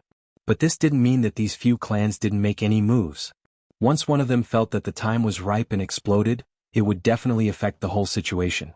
The big clans would be plunged into unprecedented chaos. With so many supreme martial artists exploding at the same time, Qinji City would probably fly into the sky on the spot. Moreover, the Moon Breeze Supremacy was hiding here. The Dharma Supreme would also rush over. Thinking of these things, Zhuge Shanyun's head swelled and his heart trembled. It had been 10,000 years. Things like the medicine banquet had been held 8 times. Why did it have to be the Zhuge clan's turn this time, when it was their turn? What made the head of the Zhuge clan the most speechless was that the elder master who had been in seclusion all this while suddenly had a sudden impulse to observe the night sky and made a prophecy. A great calamity would befall the Zhuge clan. It concerned the fate of the entire clan, so they had to prepare in advance. When he received this news, Zhuge Shanyun was speechless and didn't know whether to laugh or cry. He wanted to be angry but he couldn't. Why didn't they do it earlier? Now that things had already reached this stage, how could they prepare in advance? Wasn't this a classic example of giving advice after the fact? Of course, the Shao clan was also very depressed because they had just entered Tianji City when they bumped into the Yi clan. There was a moment of hostility on the spot. After a round of bickering, they finally separated and went their own ways. On the night that the Shao clan arrived at Tianji City, they had a fierce conflict with the Yi clan. The exact reason was unknown, but after one night, both parties had lost 3 people each. There were also a few others who had injuries on them. During this period of time, the Li clan had been here for 3 days and they had already fought. Every time they would fight for no reason. Although the Li clan knew that the other clans were deliberately provoking them, they could only bear with it. In any case, Tianji City was like a pot of porridge that was placed over a raging fire. The fire was getting stronger and stronger and the porridge was getting softer and softer. Furthermore, there were 2 invisible hands that were holding 2 huge wooden sticks and stirring the pot of soggy porridge with all their might. The more they stirred, the mushier it became. The more they stirred, the stronger the smell of gunpowder. But they still continued to stir. There is a saying that goes, a storm is about to come. But in the eyes of the current head of the Zhuge clan, Zhuge Shanyun, how was this a storm? It was clearly before the world exploded. Once it exploded, the Zhuge clan would definitely be finished even if no one knew what would happen to them. Now, the situation was completely out of control. It was like a plane that had been accelerated to full speed and suddenly lost control. It was rushing toward the mountains in the distance at lightning speed. It was no wonder that the Zhuge clan, which had always been famous for its control, had actually started to burn incense and worship in the secret chamber. Pray to the heavens to let the Zhuge clan survive this ordeal. Now, the thing that Zhuge Shanyun hoped for the most was the Dharma Supreme's early arrival. As the cold winter rain fell, the people from the Medicine Valley finally arrived at Tianji City after traveling thousands of miles. The chaos in Tianji City also calmed down a little because of the arrival of the people from the Medicine Valley. The winter rain was continuous and it actually rained for 3 days. On the 3rd day, a group of horses appeared in the distance. Before they appeared on the horizon, a heavy pressure had already enveloped the sky above Tianji City. That was a kind of extreme dignity. Then, after a long time, a group of people on horses appeared on the horizon. Black horses, black clothes, black hair, black shoes and a black scabbard. There were not many people and they seemed to be dressed exactly the same as the Yi clan. But the feeling that they gave off was completely different. The Yi clan was noble and imposing. But this group of people was full of dignity that no one dared to offend. Moreover, there was a kind of dignity and dominance that looked down on all living things as if they were in the palm of their hands. In front of these people, everyone could not help but feel guilty, as if they had suddenly become criminals. Not only did they become criminals, but they were also standing in the courtroom facing the high and mighty judge. Even the most ordinary residents of Tianji City could feel this kind of power. Everyone knew the person that everyone had been waiting for. The Dharma Supreme. At present, the heaven was the most supreme existence. It was finally here.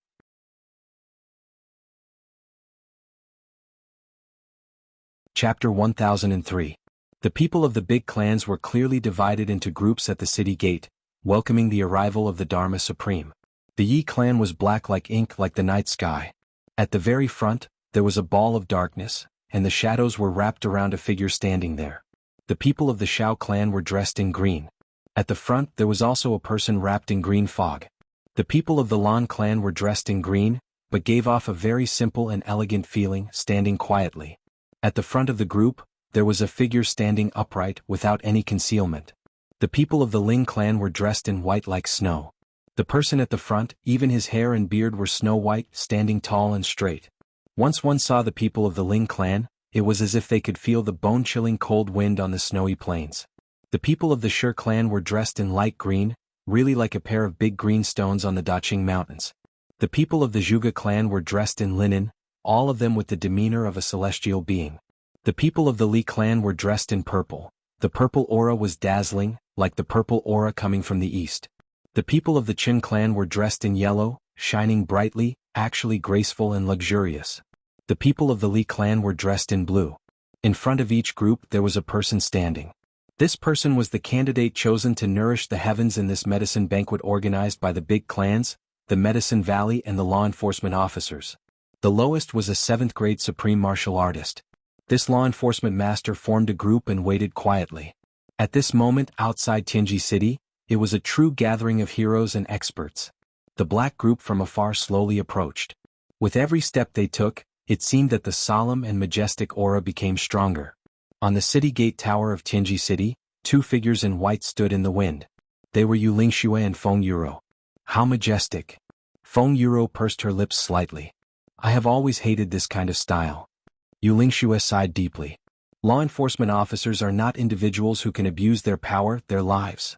Should we show him who's boss now? Feng Yuro tilted her head and looked at her husband. Your Dao realm isn't stable yet, so don't cause too much trouble. Yu Lingxue said indifferently, Today, us husband and wife are standing here to let him know that we are here. This is already the most benevolent thing we can do. In the future let's rely on our own methods. The Tribulation Sword Master hasn't appeared yet. Why hasn't he appeared yet? Feng Yuro frowned. If it's us, we don't have a proper reason. Yu Lingxue didn't say anything. After a long while he said, Although the Tribulation Sword Master hasn't been exposed, he must have appeared. Moreover, it is very likely to be in this Tianji city. The husband and wife did not speak any more. After standing for a while, Yu Lingxue let out a long howl and shouted, The medicine banquet has begun, Dharma Supreme. From today onwards we, the Feng and Yu couple, have offended you. With this long howl the wind and clouds surged. His voice was like a dragon soaring to the heavens, and a crane crying in the vast sky. The thick dark clouds in the sky were still drizzling with a drizzle of cold rain.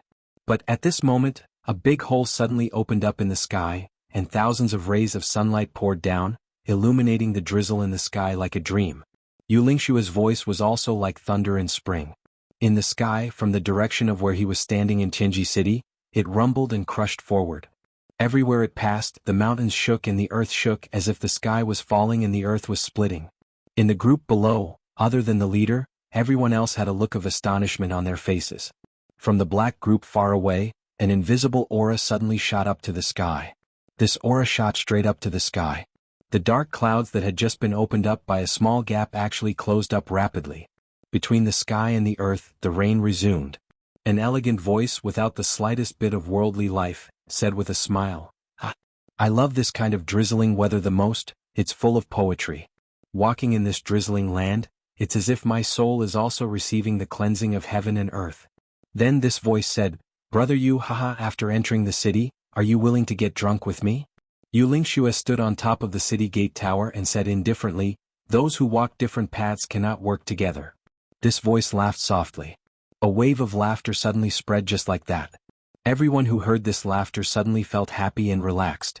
They couldn't help but smile involuntarily. Unknowingly, the Dharma Supreme's laughter actually affected everyone. One must know that which one of the people at the city gate wasn't an earth-shattering character just by standing out? But the Dharma Supreme's laughter easily affected them. This kind of mental strength was really rare in the world. Brother Yu is still so stubborn. Forget it, after this matter is settled, you and I can sit down and have a good chat. The Dharma Supreme said with a smile. Yu Lingxue snorted. 2 white shadows shot up to the sky from the city gate tower and disappeared in a flash. In the black group, in a horse carriage, a man in black sat quietly with his legs crossed. There was a faint mocking smile at the corner of his mouth. Open and aboveboard? Yu Lingxue, you really can't change this bad habit of yours. Being open and aboveboard is a little pedantic. If you were to hide in the dark and make things difficult for me, I would really be in trouble. But since you actually came to inform me in advance, you're courting death. The smile at the corner of the man in black's mouth widened. With a kind of heaven-shaking majesty, the Dharma Supreme's group finally arrived in front of Tianji City. They stopped quietly. Everyone bowed together. Welcome, Lord Dharma Supreme. 2 men in black stepped forward and lifted the curtains of the horse carriage. Everyone, there's no need for formalities. A gentle voice said softly. Then a black shadow suddenly appeared. There were many 8th grade supreme martial artists present, but they actually didn't notice how this black shadow appeared. Once it appeared, it was standing in front of everyone. Everyone was shocked. When they looked up, they only felt a sense of absent-mindedness, as if their lives were suddenly reversed at this moment. Back to when they were young. Back then, when they first met the Dharma Supreme, he was like now. Now he was still like back then. Dressed in a black robe, but it seemed to show endless majesty. He stood in front of the city gate with his hands behind his back, but everyone present had the illusion that the Dharma Supreme in front of them was much taller than the city gate tower of Tianji City. Although he was just standing in front of them, the feeling he gave them was obviously that he was standing in the clouds. His body was tall and straight. His face, it was really hard to tell how old this person was. It was possible to say that he was 20 years old, 30 years old, 50 years old. Even if you guessed that he was 20,000 years old, it was still possible. His long black hair was evenly parted at the middle of his head, like a waterfall. His eyes were filled with warmth. Being stared at by such a gaze was like a spring breeze blowing across the earth. However, it also gave rise to this thought: in front of this pair of eyes, all the sins in the world have nowhere to hide. The Dharma Supreme took a step forward. A gentle gust of wind lifted everyone up. Everyone please rise. Xiao Sei, you finally appeared. Yi Di, how are you? Lan Muxue, long time no see. Shi Jing, do you remember me? Li Xiangxi, have you recovered from your lovesickness? Ah. Ling Fengyan, back then I said that your name was really grand. Now it's really above the clouds. Qingqiu, let's get drunk and drown our sorrows. Qin Mingqi, nice to meet you. Zhuge Hutu, you're not muddle-headed at all. The Dharma Supreme called out the names of every leader of the big clans with familiarity. His voice was affectionate, as if they were old friends who had finally met at this moment. Everyone was also full of smiles as they came forward to exchange greetings with the Dharma Supreme. Their expressions were respectful with a hint of pride, neither servile nor overbearing. It was a joyous meeting here. However, the people of the big clans present were all shocked and shocked again. They only felt their ears rumbling, as if a series of thunderclaps were exploding beside their ears. For no reason, the names that came out from the Dharma Supreme's mouth were the elder masters of their respective clans. The true second-generation founders of their clans. Any one of these people, if they were to appear, even the entire heavens would shake. The autumn wind rustles, the unsheathed sword is colorless. Second Grandmaster of the Shao clan, Xiao Sei. The night sky is dark, the heavens is the emperor. Second Grandmaster of the Yi clan, Yi Di. 10,000 miles of mysterious ice, the heavens are cold, 1,000 mountains of sunset snow, a petal of orchid. Second Grandmaster of the Lan clan, Lan Muxue. Since ancient times, men are sometimes limited, a stubborn stone can shock the world. Second Grandmaster of the Shi clan, Shi Jing. On the ancient path of evening mist, a man is crazy, the blood sword is red to repay kindness. Second Grandmaster of the Li clan, Li Xiangxi. Standing alone on a snowy peak, blocking the gates of heaven, one sword can rule the winds and clouds. Second Grandmaster of the Li clan, Ling Fengyun. Drifting with the wind, drifting to the four seas to disperse my sorrows. Second Grandmaster of the Li clan, Qing Sorrowful. Life is like a dream since ancient times, it's too late to regret once you see the dream. Second Grandmaster of the Chen clan, Qin Mingqi. Tao is muddle-headed but not muddle-headed. If I'm muddle-headed, the heavens will be muddle-headed. Second Grandmaster of the Zhuge clan, Zhuge Hutu. Great expert. Great supreme martial artist. These were all legendary figures, their names shocking the heavens at least 1,000 years. Now all of them had actually appeared in this place. How could it not make one feel as if they were in a dream? In hundreds of millions of years, this medicine banquet for nourishing the heavens is indeed the grandest. The Dharma Supreme smiled with his hands behind his back, walking forward slowly. Looks like this time there's a lot of hope and confidence. Everyone laughed softly. Only Zhuge Hutu of the Zhuge clan hesitated for a moment, then smiled bitterly and said, I still hope that it's not so grand. With so many influential figures appearing in our Zhuge clan, if each of them were to extend a hand or kick a leg, our Zhuge clan would be gone. Lord Dharma Supreme, I can't even cry for you. The Dharma Supreme laughed and shook his head. You rascal, you're actually saying witty things at this juncture. With me here, do you think I'll let your Zhuge clan be gone just like that? All the famous supreme martial artists immediately roared with laughter. This was what Zhuge Hutu wanted to hear. Beaming with delight, he said, With the Dharma Supreme's words, we can rest assured. Everyone chatted along the way and entered the city gates. Just as they were about to enter the city gates, a voice suddenly snorted and said, "Wait a minute. All of you have been putting on airs for so long, my old back is aching from waiting. Let me bring my disciple in first, then all of you can enter."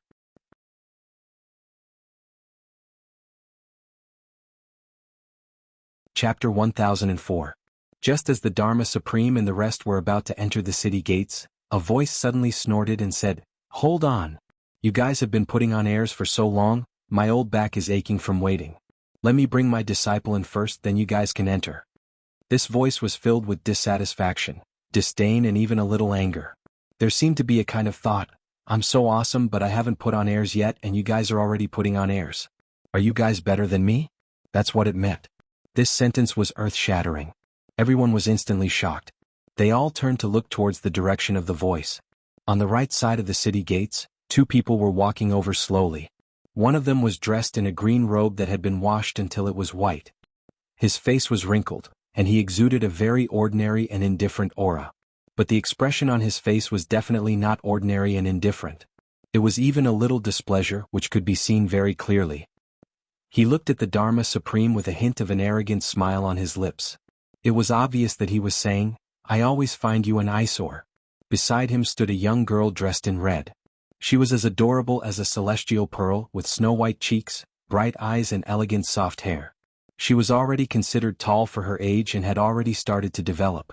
Her chest was slightly bulging, and her buttocks were slightly perky, which made her waist even slimmer. She was so delicate that it made one's heart ache.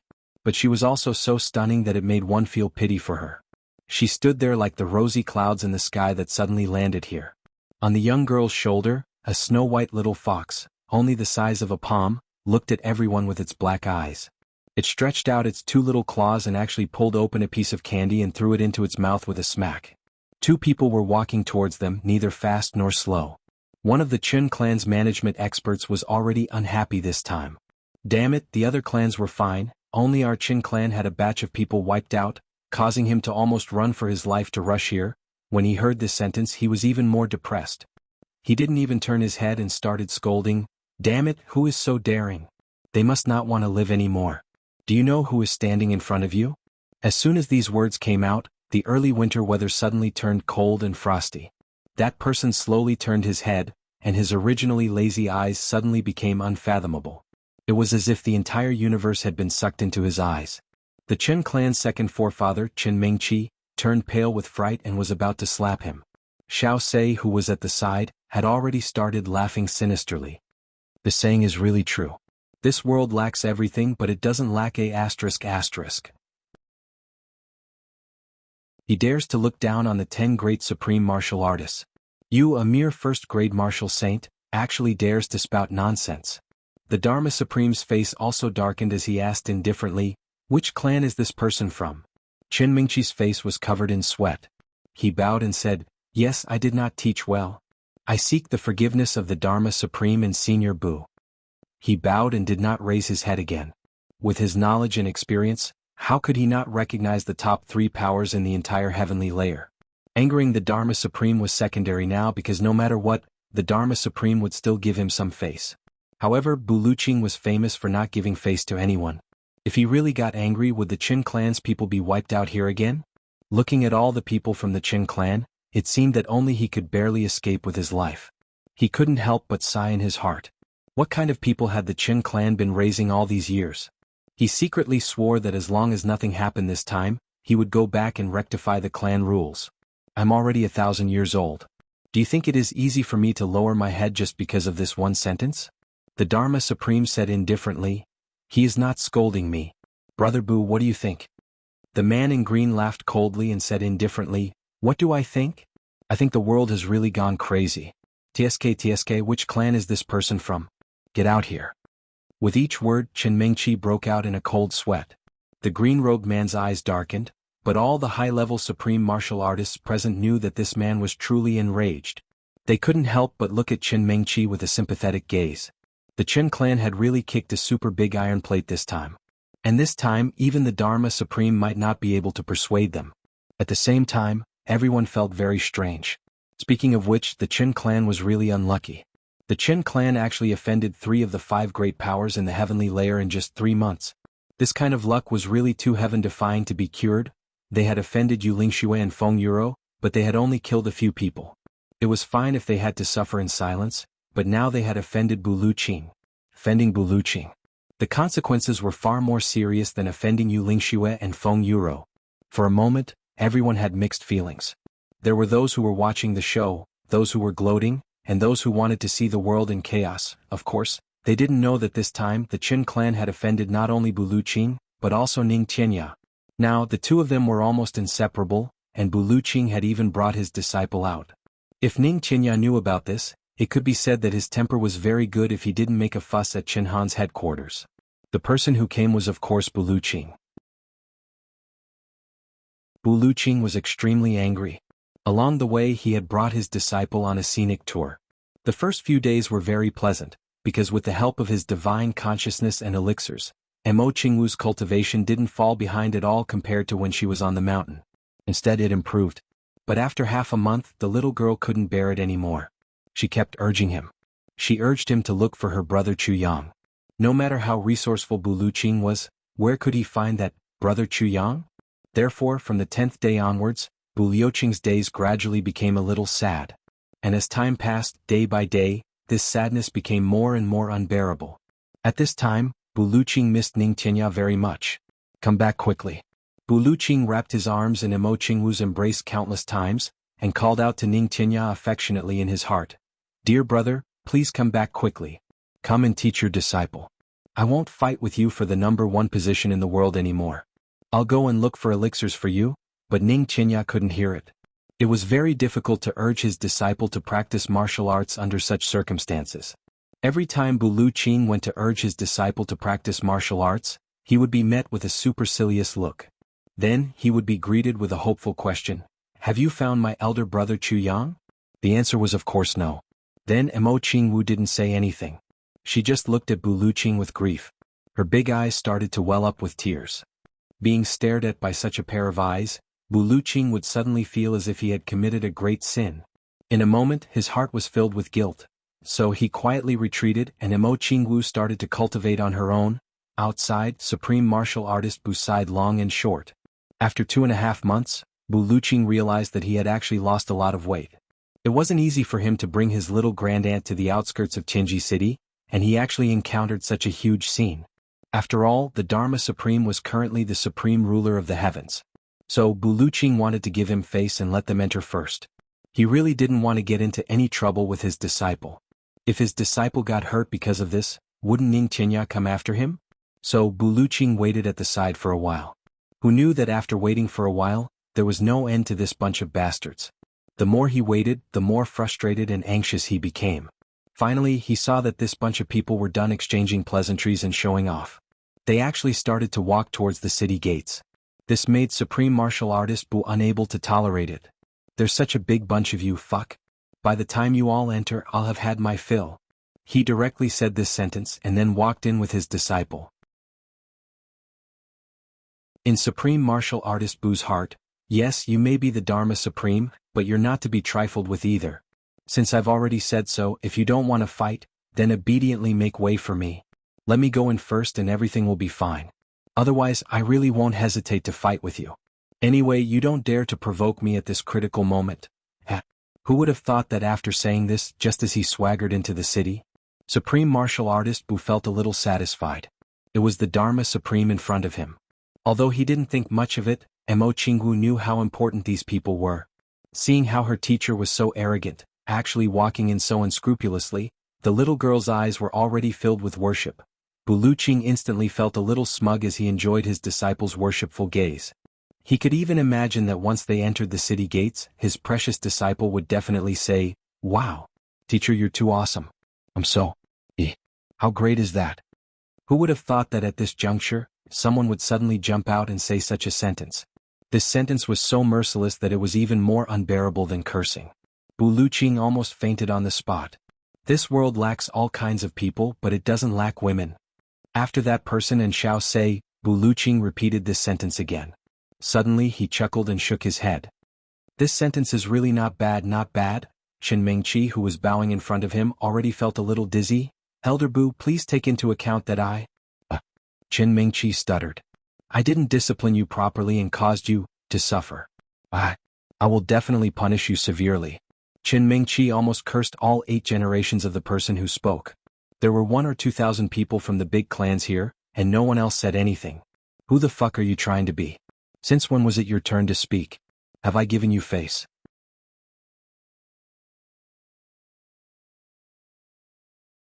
Chapter 1005. No. Senior Bu. Qin Mengqi bowed, knowing that there was no turning back now. He could only say, please punish me as you wish, Senior Bu. The Qin clan expert who had blurted out those words was already dumbfounded. Never in his wildest dreams would he have thought that the person he had scolded was actually a terrifying existence that the entire Qin clan could not afford to offend. Now that he saw the second grandmaster bowing before him, unable to even apologize, he was dumbfounded. He was doomed, he was really doomed this time. He stood there blankly, feeling that the whole world was so far away from him at this moment. He did not even have the mood to come forward and apologize, because he knew that it was useless. Looking at the situation before him, even the Dharma Supreme might not be able to save him. Moreover, who was he? Why would the Dharma Supreme offend Bu Luqing for him? It was already good enough that he did not implicate the entire Qin clan. Bu Luqing looked at Qin Mengqi with uncertain eyes. He snorted and said, Qin Mengqi, did you think that just because you retreated and allowed me to punish you, I would not be able to do it? Qin Mengqi's scalp was covered in cold sweat. He bowed even lower and said, I dare not. To be able to nurture such a descendant, your Qin clan is not too bad. Keeping you alive is also. Bu Luqing's voice became more and more sinister. The Dharma Supreme knew that once Bu Luqing finished his words, the Qin clan would really be gone. But for the sake of the top expert, he did not regret his words. He had to destroy the Qin clan. He hurriedly interrupted, Brother Bu, you see, let's not implicate the entire Qin clan in this matter. It's just one person who spoke rudely. I will personally avenge Brother Bu. Without waiting for Bu Luqing to reply, he suddenly grabbed with his left hand. With a bang, that person was grabbed by him in midair. As he walked, he shrank until he was a dwarf less than 3 feet tall. Caught in his hand, he exploded with a bang, scattering into a cloud of bright red smoke. He disappeared from the world. If Qin Mengqi were to deal with this person personally, it would definitely not appease Bu Luqing's anger. In fact, it might even become more and more intense. That was why Qin Mengqi did not dare to do it himself. But for the Dharma Supreme to handle this matter was indeed giving Bu Luqing a lot of face. Because the Dharma Supreme did not have to do anything. What kind of status did he have? Now that he was forced by Bu Luqing to kill one of his own in public, no matter how unwilling Bu Luqing was, he had no choice but to give the Dharma Supreme face. If the Dharma Supreme's compromise was not enough, then, in that case they could only start a war. And all the law enforcers in the world. Bu Luqing rolled his eyes and said resentfully, Who asked you to be a busybody? You're quite fast. The Dharma Supreme smiled bitterly, knowing that Bu Luqing had already covered up the matter. He said, Brother Bu, if I had not acted quickly enough, I would not have been able to handle it if Brother Bu had acted personally. Bu Luqing rolled his eyes and said, Am I that unreasonable? The Dharma Supreme and the supreme martial artists of the great clans all laughed bitterly. Are you really that unreasonable? But the problem is, when have you, Bu Luqing, ever been reasonable? Seeing that Qin Mengqi was still bowing, the Dharma Supreme said, Brother Bu, let Mengqi get up. He's already so old and doesn't look good. Bu Luqing laughed coldly. But I'm already so old, and this is the first time in 1,000 years that I've been called an idiot. Mo Qingwu, who was at the side, looked up and corrected him with a tilted face. Teacher, you're wrong. This is probably the 100th time that you've been called this year? Bu Luqing was speechless, but he couldn't get angry. With a black face he said, Good Xiao Wu, those don't count. Everyone was sweating profusely. Even the Dharma Supreme was dumbfounded. Who would dare to call Bu Luqing an idiot over 100 times in a year?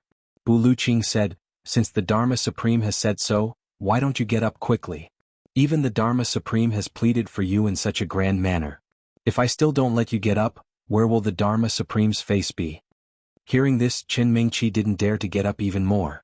The Dharma Supreme's expression changed slightly, his eyes flashing. He said, Brother Bu? I actually still have face with Brother Bu, haha? Bu Luqing snorted. He really wanted to say, What face do you have? But thinking that his disciple was still in front of him, he had to maintain his image as a role model. He had no choice but to give him some face for now. Thus he put on a fake smile and said, "Of course. Of course." The Dharma Supreme laughed loudly, looking very pleased. He said, "Meng-Chi, apologize to Supreme Martial Artist Bu and let this matter rest." Haha, if Supreme Martial Artist Bu still doesn't let this matter rest, I'll look for him every day for tea. The Dharma Supreme's words were reserved and dignified. Dignified but with a deliberate closeness to Bu Luqing, it didn't damage his own dignity and also elevated Bu Luqing's status. Then he deliberately pulled their relationship closer. It could be said to be extremely appropriate. Qin Ming-Chi heaved a sigh of relief and said, "Thank you, Supreme Martial Artist Bu, for your magnanimity. Thank you, Dharma Supreme." Bu Luqing snorted and ignored him. He was originally famous for being arrogant and unapproachable. Back then he alone and with his sword he ran rampant in the world for many years. Now that he had the same disciple as Ning Tianya, it was as if they were wearing the same pants. There was nothing to be concerned about. Only then did the Dharma Supreme look at Mo Qingwu with a smile and praise. "What a cute little girl. Brother Bu, is she your disciple?" Bu Luqing snorted. There was finally a gentleness on his face, but he said in an eccentric tone, "Little Wu, do you know who this person with good hair is? Let Master introduce him to you, lest you offend people with your rude remarks in the future when you roam the pugilistic world and they come knocking on your door. Yes, this is the Dharma Supreme of the present world, a person that even I, your master, cannot afford to offend. A single word from him and I have to obediently do as he says. Go forward and greet him as martial uncle." He paused and added in an eccentric tone, "If you see him in the future, don't ever call him a fool. This person is someone we can't afford to offend." The Dharma Supreme didn't know whether to laugh or cry at his words. He shook his head repeatedly. "Brother Bu, you. Are you trying to tear my face off while I'm still alive?" At the side, Qin Ming-Chi was sweating all over again. The people of the other great clans stared at Mo Qingwu one after another. They wanted to firmly remember this young face that was like a celestial fairy. Bu Luqing's disciple. Seeing Bu Luqing like this, it was obvious that this disciple was the apple of his eye. He couldn't possibly dote on her anymore. If anyone in their clan was foolish enough to offend this little girl, yes, Qin Ming-Chi in front of them was a good example. And it would happen again. It would definitely be much worse than Qin Ming-Chi's. "Ah, you are indeed a bright pearl, a fairy-like little girl. You are really lovable." The Dharma Supreme sized Mo Qingwu up and praised her. Suddenly he stopped abruptly as if he had choked. Then he looked at Mo Qingwu greedily. He looked her up and down, the light in his eyes getting brighter and brighter. It was as if he had discovered a rare treasure. For a moment, he was actually a little absent-minded. Finally he looked up in shock. "Brother Bu." Bu Luqing raised his head proudly and said calmly, "What is this?" The Dharma Supreme looked at Mo Qingwu for a while again. Finally he sighed. "Brother Bu, the aptitude of this little disciple of yours is really extraordinary." Bu Luqing said reservedly, "It's nothing, just a heavenly Yin body and innate spirit meridians. It's just average ha. Although her aptitude is good, she still needs to work hard ha." Upon hearing this, the great supreme martial artists at the side all shuddered at the same time. Heavenly Yin body and innate spirit meridians. Could this be the legendary genius who could automatically gather the spiritual energy of heaven and earth without cultivating her own body? This little girl in front of them? They couldn't help but widen their eyes and look at Mo Qingwu. In an instant, dozens of pairs of eyes, like searchlights, were focused on Mo Qingwu. Then a series of gasps could be heard. Their expressions became even more fervent, especially his eyes, which were blazing hot as if he wanted to swallow Mo Qingwu alive into his stomach. Indeed. Sure enough, Mo Qingwu stood there for a while, and the spiritual energy of heaven and earth had already gathered around her, as if a thin layer of mist had gathered around her body. Heavenly Yin body and innate spirit meridians. Then they remembered Bu Luqing's words, "It's nothing, just a heavenly Yin body and innate spirit meridians." They couldn't help but feel strange and couldn't help but want to punch Bu Luqing's smug face. At this moment, the indignation and disdain in their hearts actually suppressed their fear of Bu Luqing. That kind of indescribable envy and jealousy made everyone feel even more depressed. Damn it. I've never seen someone as smug as you. And it's nothing? It's nothing, but your cheeks are cracked and it's almost reaching your ears. Everyone's gaze and emotions were complicated. After witnessing the little girl's physique, and the fact that her master was actually Bu Luqing, everyone could already foresee that in the future, an earth-shattering figure had already begun to grow up in front of them. As long as she could grow up, this little girl's future would definitely be much scarier than Bu Luqing's. Seeing everyone's expressions, Bu Luqing instantly felt all the gloominess in his heart disappear, as if he had eaten honey. That satisfaction was needless to say. Awesome. Too awesome. To have this moment, it was worth it. Being scolded by Ning Qinya every day was also worth it. Envious? Envious? Jealous? Hate me? Waha, but this is my disciple. It's useless even if you're envious. The Dharma Supreme took in a breath, stepped forward and said with a burning gaze, Brother Bu, how long have you taken in this disciple? Bu Luqing pretended to say, Oh, I forgot about such a small matter, let me think carefully. Bah. Everyone tilted their heads and spat at the same time, not bothering to hide their disdain. Even Qin Mingqi, who had just suffered a bellyful of anger, was among those who did so. How infuriating. Having taken in such a heaven-defying disciple, no matter who it was, they would probably remember the exact time of the day, and yet you still want to think about it? What's with the pretense?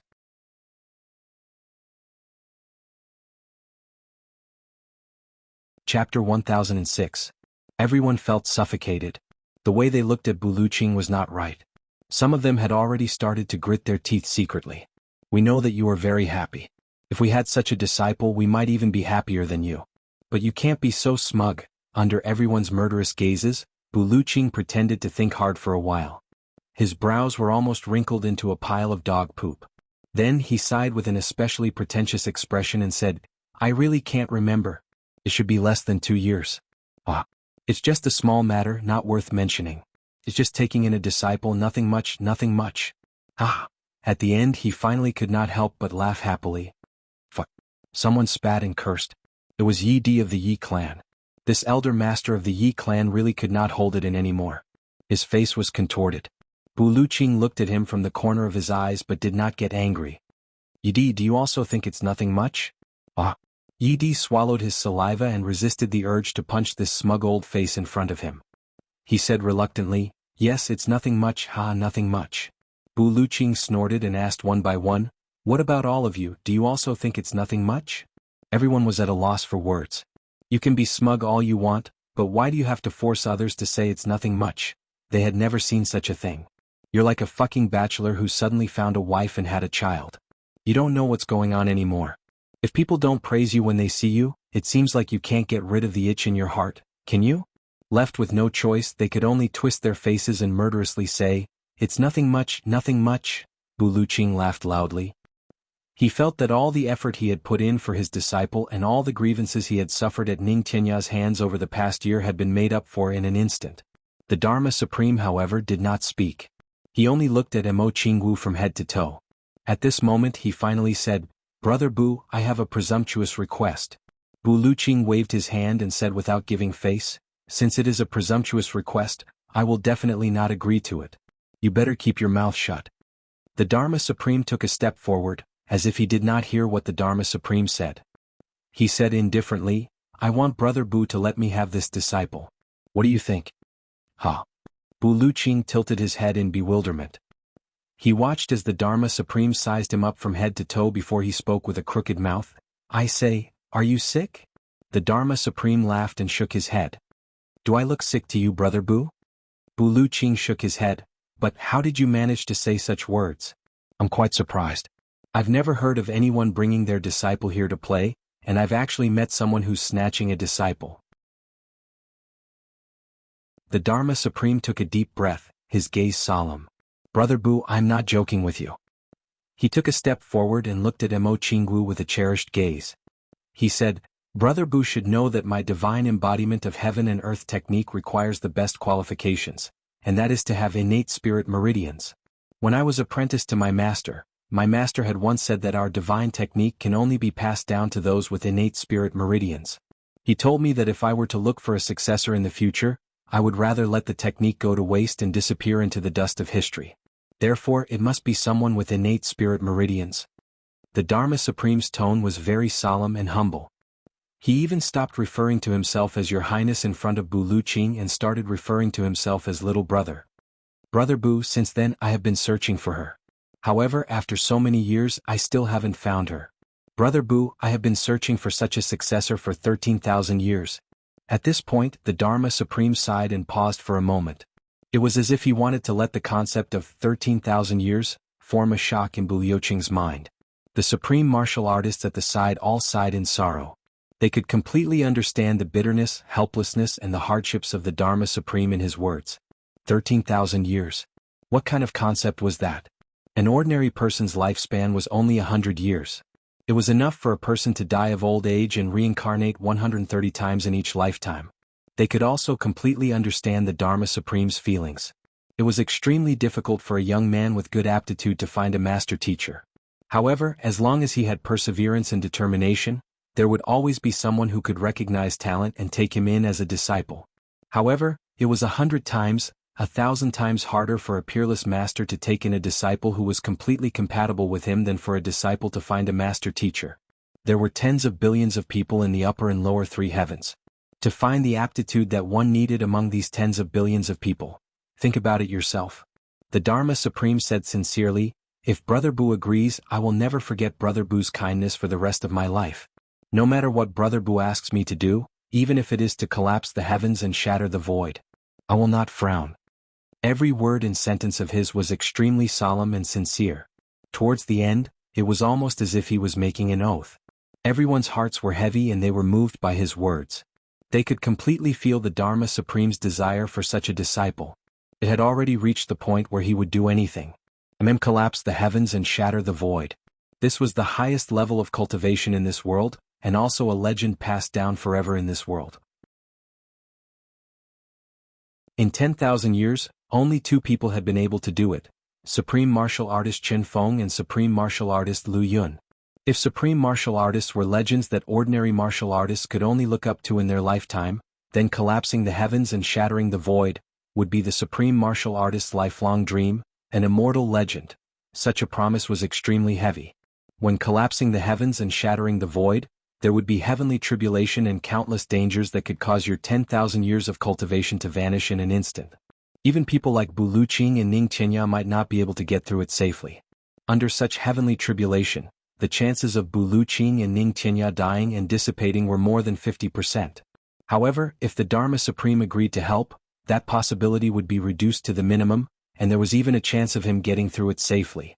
After getting through it, it would be another immortal legend after Chen Feng and Lu Yun, and an extremely long lifespan. This was a huge temptation. It was also an offer that a peak supreme martial artist could not refuse. Everyone looked at Bu Liuqing with a complicated expression. On one hand, they were shocked by the Dharma Supreme's promise, and on the other hand, they truly understood Bu Liuqing's cultivation from this sentence. It turned out that he was already close to that level. Bu Liuqing snorted. Mo Qingwu looked at the Dharma Supreme, not knowing what to do. Her little hand grabbed Bu Liuqing's sleeve and she pleaded pitifully, Master, don't send me away. Bu Liuqing instantly felt his heart ache and he hurriedly comforted her. My good little Wu, how can I bear to send you away? Especially to such a person. I would rather give away my heart and liver than to give you away. The Dharma Supreme said, Brother Bu, if you agree, I can guarantee that this girl will not suffer any grievances in her life.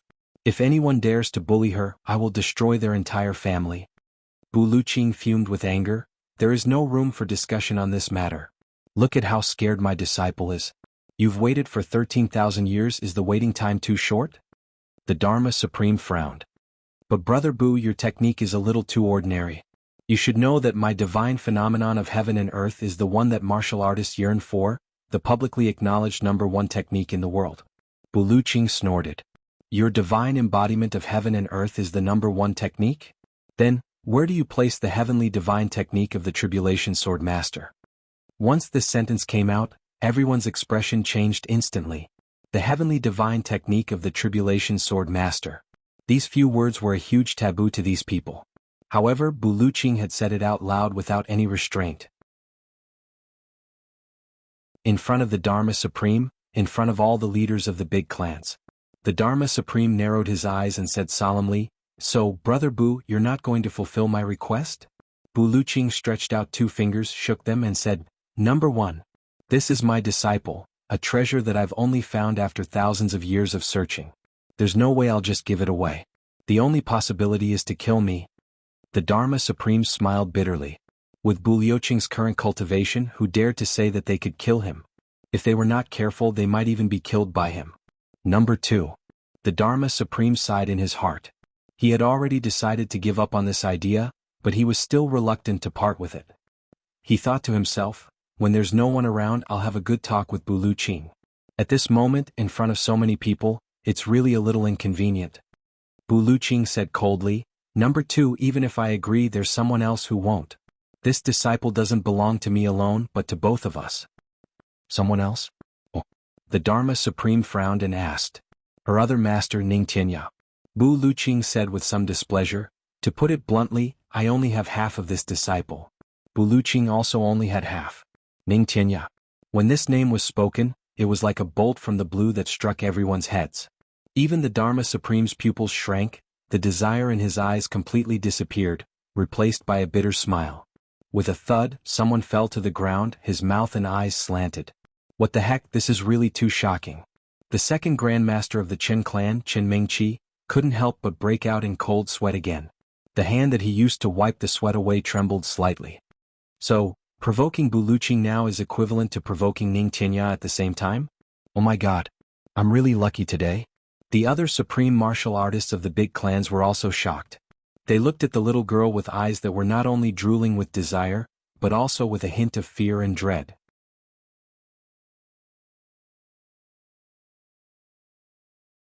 Chapter 1007. Ning Tianya. The Dharma Supreme smiled bitterly. He knew that there was no chance for this disciple. If it was only Bu Liuqing, he could still use some tricks. If it really didn't work, he would rather pay a huge price to kill Bu Liuqing and snatch the disciple. Although he had no choice but to take that step, the Dharma Supreme already had such thoughts in his mind. It wasn't that Bu Liuqing couldn't be killed. As long as the Dharma Supreme fought with him, together with the law enforcement elders and the supreme martial artists of the big clans, it was not impossible to kill Bu Liuqing. But Ning Tianya also had a share in this disciple. If that was the case, then this plan would be completely useless. This didn't mean that Ning Tianya was harder to deal with than Bu Liuqing, but Ning Tianya and Bu Liuqing teaming up was no longer as simple as 1 + 1 = 2. When the two of them teamed up, even the Dharma Supreme had to retreat. Before this, everyone knew that the strongest team in the world was Yu Lingxue and Feng Yuro. But now, things had definitely changed. Ning Tianya and Bu Liuqing had already taught a disciple together. Then, was there any need to talk about their relationship? Perhaps, it could be said that if there was someone whose cultivation was on par with Bu Liuqing, the only way for the two of them to fight was to perish together. However, if Ning Tianya was standing behind Bu Liuqing during the battle, then it could be said with certainty that Ning Tianya didn't even need to breathe and Bu Liuqing would definitely win. No matter how conceited the Dharma Supreme was, he definitely wouldn't dare to say that he wouldn't be defeated by Ning Tianya and Bu Liuqing teaming up. What a joke. If the two of them teamed up, he would be satisfied if he could escape with his life. Should he mobilize the big clans to encircle and annihilate these two people? The Dharma Supreme didn't allow himself to think further. Because it would definitely be a fierce battle, and the final victor might not even be his side. So Brother Ning also has a share in this disciple. If that's the case, I've been rude. The Dharma Supreme looked at Mo Qingwu with some reluctance and smiled. Bu Liuqing was instantly unhappy. You want to snatch my disciple but not Ning Tianya's? Compared to Ning Tianya, is there such a big difference? Bu Liuqing frowned and looked at the Dharma Supreme with some hostility. The Dharma Supreme smiled bitterly. Brother Bu, you know what I mean. Bu Liuqing said angrily, how would I know what you mean? I only know that I introduced my disciple to you. How could you elders not bring out any greeting gifts? That's too embarrassing. Everyone burst out laughing.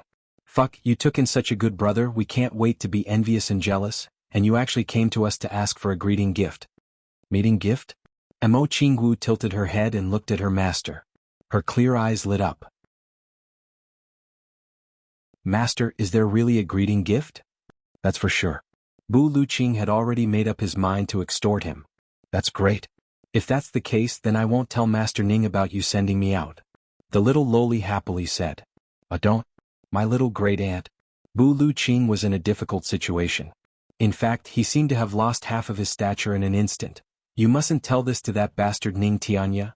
That old thief will come after me if you tell him. Mo Qingwu smiled happily. Bu Liuqing was flustered and exasperated. Holding his disciple's little hand, He came before the Dharma Supreme and instructed, "Call him uncle." "Martial uncle." Mo Qingwu sweetly called out. "Stretch out your hand." Bu Luqing said. Mo Qingwu obediently stretched out her fair and tender little hands, like two flowers blooming under the Dharma Supreme's nose. Raising her head, she looked at the Dharma Supreme with a pitiful gaze. Master and disciple, one was shameless and the other was naive and innocent. Their cooperation was flawless. Being looked at by such a pair of eyes, even the most stingy person would start to fork out money. The Dharma Supreme smiled bitterly. What else could he do at this stage? What could he do when he met such a troublemaker like Bu Luqing? Even if he was the Dharma Supreme, what could he do? "It's fate that brought us together. I really like this little girl." The Dharma Supreme smiled kindly and took out a piece of wood. It was as thick and long as a finger and stuffed it into Mo Qingwu's hand. "Take this piece of wood and play with it. Her little girl, if you are unhappy with your master in the future, remember to look for me. I live in the law enforcement city. You just have to go there and say my name. Someone will bring you to see me. Do you understand?" Although he knew that it was hopeless, the Dharma Supreme still did not give up on the idea of poaching her. "If your disciple runs away from home, then don't blame me, right?" Bu Luqing rolled his eyes and looked at the sky. He thought to himself, "I've been treating this little girl like an ancestor. Will she jump ship to your side? Dream on." Mo Qingwu held the small piece of wood in her hand and was disappointed. She could not help but curse silently. Stingy. She had never seen someone give a piece of wood as a greeting gift. Moreover, it was such a small piece. Although it was very attractive, a piece of wood was still a piece of wood. Wow! Bu Luqing's eyes lit up. "Starwood. Dharma Supreme, ha. You really have something good. Ah, Xiaowu, this is something good. Quickly thank Uncle Dharma Supreme. I will make a ring for you when we get back." "Thank you, Uncle Dharma Supreme." The little girl heard that this thing was something good. Even her own master was praising it so highly. She immediately became excited and thanked him sweetly. Then she turned to Bu Luqing and said, "Master, you have to make a nicer ring." Bu Luqing was all smiles and agreed. The Dharma Supreme glared at Bu Luqing and turned to smile at Mo Qingwu. "No need to be so polite. Her Xiaowu, what a cute little girl. Her. In his heart he wished he could strangle Bu Luqing to death. "You bastard, after extorting something from me you actually reduced my seniority. Uncle Dharma Supreme? Doesn't that mean you are younger?" However, Bu Luqing had already held Mo Qingwu's hand and walked to Yi Di. He introduced, "This, you can also call him Uncle Dharma Supreme. This is the elder master of the number 1 clan. He must have a lot of good stuff in his hands. I'm afraid he won't take it out just because he is angry." Yi Di immediately had a taste of the Dharma Supreme's feelings just now. He didn't know whether to laugh or cry, speechless and conflicted. He really wanted to punch this face in front of him, but he didn't dare to. He forced a smile and said, "This is a welcome gift." Then he reached into his bosom and took out a red object that was as big as a goose egg. "This is the inner core of a spirit beast at the peak of level 10. It's not a good thing. Just take it and play with it." "Thank you, Uncle Dharma Supreme." Mo Qingwu reached out and received it. Everyone was stunned. The inner core of a 10th grade peak spirit beast. It was definitely priceless and Yi Di gave it away without batting an eyelid. Yi Di was really rich. Yi Di was conflicted. "I don't want to give it away either. However, Bu Luqing's eyes are looking at me like he is searching for treasure. If I take out something inferior, won't I offend him immediately?" At this moment there was a sudden cooing sound. The little white fox on Mo Qingwu's shoulder suddenly jumped down like a sharp sword and landed in Mo Qingwu's palm. It nudged Mo Qingwu's hand with its pink nose and raised its head, its eyes full of desire. Mo Qingwu asked in surprise, "Little Snow, do you want to eat it?" The little fox nodded without hesitation. "Then eat it." Mo Qingwu smiled tenderly and picked up the inner core. The little fox was overjoyed. It stretched out its neck and swallowed the inner core of a 10th grade spirit beast in one gulp. Then it wiped its mouth in satisfaction, and went back to squat on Mo Qingwu's shoulder. It closed its eyes and started to feel somewhat lazy. Wind Fox, 10th grade peak spirit beast. All the supreme martial artists present were stunned.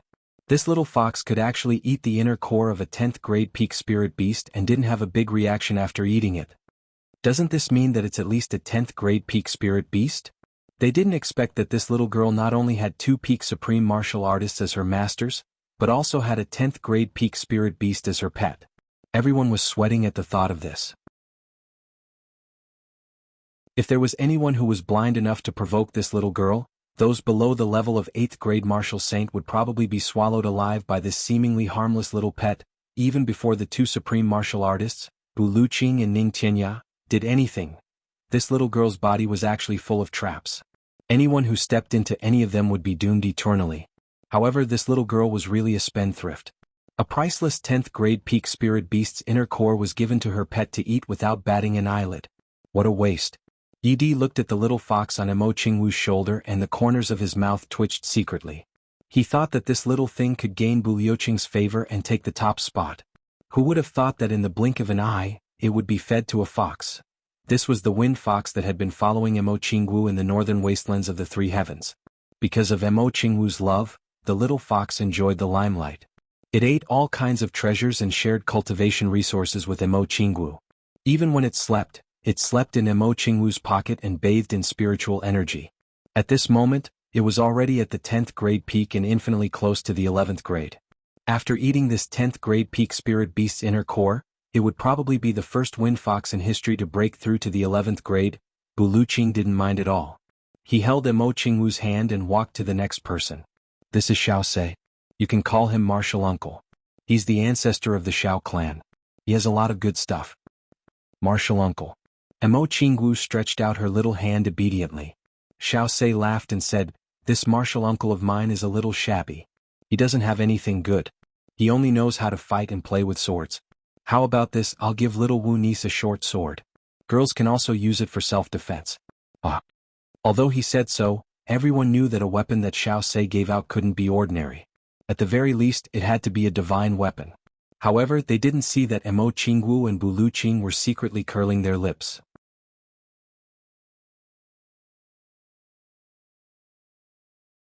Chapter 1008. Sure enough, the next moment Xiao Se flipped his hand and an antique short sword with a sheath appeared in his palm. As soon as he pulled it out, cold light shot out. Everyone's face was green under the direct light. A wisp of cold air was projected just like that. Everyone who was close to it felt goosebumps all over their bodies. It was definitely a divine weapon. This short sword is called the Soft Heart Sword. I accidentally entered the Black Blood Forest and obtained it from there. Xiao Se said, although it's not a top-notch divine weapon, it's exquisite and elegant. For a girl like Xiaowu to carry such a short sword for self-defense, it really compliments her. Bu Luqing pursed his lips and looked at the short sword. He actually didn't ask Emo Qingwu to take it. It was obvious that he didn't like the short sword. Everyone was curious. What's going on? How could he not be interested in such a divine weapon? It shouldn't be. Xiao Se held the short sword, but the other party didn't take it. He felt a little awkward. It wasn't right to take it back and it was even more wrong to hold it there. Bu Luqing sighed and said, "Xiaowu, where's your Qingwu dream saber?" Emo Qingwu looked at him hesitantly. "Teacher, this isn't good, right?" In the little girl's pure heart, she felt that it was already too much to embarrass others like this. It would be too much to use the Qingwu dream saber to attack others. Bu Luqing rolled his eyes and said, "It shouldn't be, but I hate it the most when people use shoddy products to pass them off as good ones." Emo Qingwu had no choice but to pick up her saber. It was also in a simple sheath. Everyone looked at her with disdain. Even if this saber of yours is a divine weapon, how could it be better than this short sword by several levels? The next moment, Emo Qingwu pulled out the saber from the sheath. Clang. A soft sound like a dragon's roar was heard. Instantly red light shone brightly. This saber was made by the Tribulation Sword Master with all his heart. The Qingwu Dream Saber, which used all rare materials, appeared in front of the supreme martial artists at this moment in a dreamlike manner. Emo Qingwu, who was holding the Qingwu Dream Saber, seemed to have changed into a different person at this moment. Red light surrounded her body and bits of starlight shone. At this moment, Emo Qingwu held the dreaming of a gentle dance saber. She seemed to have experienced some changes in her state of mind. There was a happy and satisfied smile on her lips, and she seemed to be a little shy. His red clothes fluttered as he stood in the gentle red light. The starlight complemented her snow-white face, her delicate eyebrows, her straight nose, and her delicate red lips. Her big eyes seemed to be able to speak. Everyone present had the illusion that a fairy was riding on a colorful cloud in the sky. She was wearing a red dress and was dancing gracefully in the white snow. Everyone seemed to be dazzled and bewildered. He felt that this was not a little girl at all. She was clearly a peerless beauty, but there was a trace of sorrow on her face. There was a trace of sadness and a heart full of deep affection. They danced gently and passionately, filled with an ethereal and unreal feeling. What they didn't know was that if Chu Yang were to see this moment of drawing the saber, he would definitely be dumbfounded and tears would flow down his face. This was exactly the image of Mo Qingwu dancing gracefully in a red dress that Chu Yang had seen in the void when he was on the verge of death in his previous life. As she danced, the world was in a state of sadness. Just by drawing the saber, it actually created a beautiful fairyland-like dreamy feeling. There was no need to compare at all. Xiao Sei sighed dejectedly and said, "This saber of this girl's is thousands of times stronger than my short sword. It can't even be compared." He took a step back and didn't speak anymore. "Xiao Sei, I'm not humiliating you, am I?" Buluqing said. Everyone rolled their eyes at once. "If you're not humiliating him, what are you?" Unexpectedly, Xiao Sei nodded and said, "That's right. With this saber in hand, all the sabers and swords in the world are like grass. I won't even look at them. What's there to humiliate?" Buluqing laughed loudly. "However, you still owe my disciple a meeting gift. I'll remember this debt for you." Everyone was sweating profusely. "It's already like this and I still owe your disciple a meeting gift." Next, Buluqing extorted them one by one. Then he took Mo Qingwu and left with a smile. His sleeves fluttered as he entered Tianji City. Behind him, everyone was silent. This old thing. The Dharma Supreme shook his head and sighed. "Let's not just stand there, let's go in together." Everyone nodded in agreement. Although the incident with Buluqing just now, it didn't affect the dignity of these people at all. What kind of person was Buluqing? He was publicly recognized as the pinnacle of the world. It was already an honor for him to ask for something from you. There were quite a number of supreme martial artists here, a total of 50 of them. However, only 10 of them were worthy of Buluqing asking for something. And all of them were even addressed as Uncle Master by Buluqing's disciple. Although this Uncle Master was really a little too valuable. All the supreme martial artists felt a little pained, but they didn't show it on their faces. Furthermore, the other people were looking at them with envy in their eyes. Why didn't Supreme Martial Artist Bu ask for something from me? Because my level isn't high enough. So, thinking of this, some of the Supreme Martial Artists who didn't get asked for something from Buluqing started to feel sorry for themselves. Life was such a wonderful thing. When you were nothing, asking for something from others was humbling and losing your dignity. Especially when you reached out and forced something from others, that was what a hooligan, ruffian or robber would do. But when you were high and mighty, reaching out and asking for something of the same nature was a reflection of your demeanor. Moreover, you were giving a lot of face to the person you were asking for something from. Not only would others not scold you, they would even feel honored and grateful to you. And this was commonly known as status. Therefore, although the supreme martial artists felt pained, they wouldn't blame anyone. The one who asked for something was Buluqing. The one who received it was the disciple of both Buluqing and Ning Tianya. Only the second grandmaster of the Zhuge clan, Zhuge Hutu, who was walking at the back, had a bitter expression on his face. Heavens earth! Our Zhuge clan has really hit the jackpot this time. The second grandmasters of the big clans had gathered. The Dharma Supreme, Buluqing, Yulingshui and Feng Yuro were all here. And there was also a mysterious woman in the city. That mysterious woman was at least of Buluqing's level. My God! Once a fight breaks out, I'll go back and give that little fool Zhuge Shanyun a good spanking. Damn it, that bastard has a crow's mouth. He still remembered that the little boy had jokingly said that day, if Ning Tianya and Buluqing also come. Well, this damn mouth is simply a jinx. Tianji City, Orchard Palace. Zi Xieching, who was practicing martial arts, opened her eyes quietly. There was a trace of interest in her eyes. She said, "A few more powerful people have come." Chu Yang, who was opposite her, asked with great interest, "How powerful are they?" "The 4 of them may not be below Yulingshui and Feng Yuro." Zi Xieching frowned slightly and said, "Moreover, there are 2 of them who are definitely above them." Chu Yang frowned. Suddenly he was startled. "Why did you suddenly mention Yulingshui and Feng Yuro? A few days ago I fought with the couple." Zi Xieching said lightly, "Those 2 people are not weak at all." Chu Yang's eyes widened. "Fought? Oh, of course it was just me. I beat them both." Zi Xieching said lightly. "You won?" Chu Yang was really shocked this time. He didn't know when this sister actually went out to fight with Yulingshui and Feng Yuro. He suddenly remembered the news he heard at Shuiyu restaurant that day and instantly understood. It seemed that it was that day. "What do you think? Will I lose?" Zi Shiqing looked at him lightly. Chuyang was speechless. However, the Moon Breeze couple is still not bad. Zi Shiqing looked at Chuyang meaningfully. She said, moreover, because the martial arts they practice is Moon Breeze as one, so... it's also a chance for you. My chance? Chuyang was stunned. Yes, this is your chance. Zi Shiqing said calmly, Wind and Moon as one is a kind of dual cultivation technique. Wind and Moon as one. Moon Breeze as one is the most efficient dual cultivation technique. Once you practice it, you will never be separated. Once you practice it, you will never leave each other. However, there is also a huge disadvantage. If you can't practice it to the highest level of dual cultivation, you will never be able to have a child. Chuyang opened his mouth wide. Because no matter when and where the two of them are, this Moon Breeze as one will always be in harmony and will never be separated. Even if they are separated by two places, their divine senses can still be entangled with each other. Therefore they are absolutely inseparable. But if they want to have a child, there are only two possibilities. One is to master the martial arts and be able to freely control the operation of the martial arts. The second is to stop using divine senses and not operate the martial arts. But the two of them have already reached this stage. Obviously it is impossible. But not having a child is the biggest regret of their lives. Zi Shiqing looked at Chuyang quietly. You understand what I mean? Chuyang nodded and then shook his head. I understand what you mean.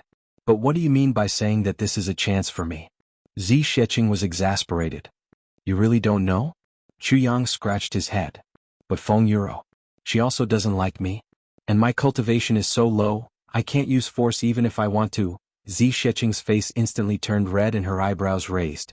She kicked this detestable guy and made him roll on the ground. Bastard. What are you thinking of in that dirty mind of yours? Chuyang was sent flying by the kick. He laughed loudly. Then he said, what is the solution? If it is based on medical skills, I really don't know what medical skills can make such a technique give birth. Zi Shiqing waved her hand and a huge divine sense shrouded the small courtyard. You may not be able to, but you are the Tribulation Sword Master. There is a solution. Zi Shiqing said lightly, as long as you can open up a new space in your tribulation space and can accommodate living people, bring the two of them in. Then use the heaven-splitting divine technique to isolate their divine senses and use your treasure, the lust poison of the lust dragon, to feed each of them. That will do. You're tuning in to the Han Li's Wuxia Adventures YouTube channel. We're so grateful for your support, and don't forget to subscribe to join us on this incredible journey through captivating stories. Your generosity through donations truly makes a world of difference, as it's the primary source of revenue that allows me to expand and enhance this channel for you. Thank you from the bottom of my heart for being a part of this adventure.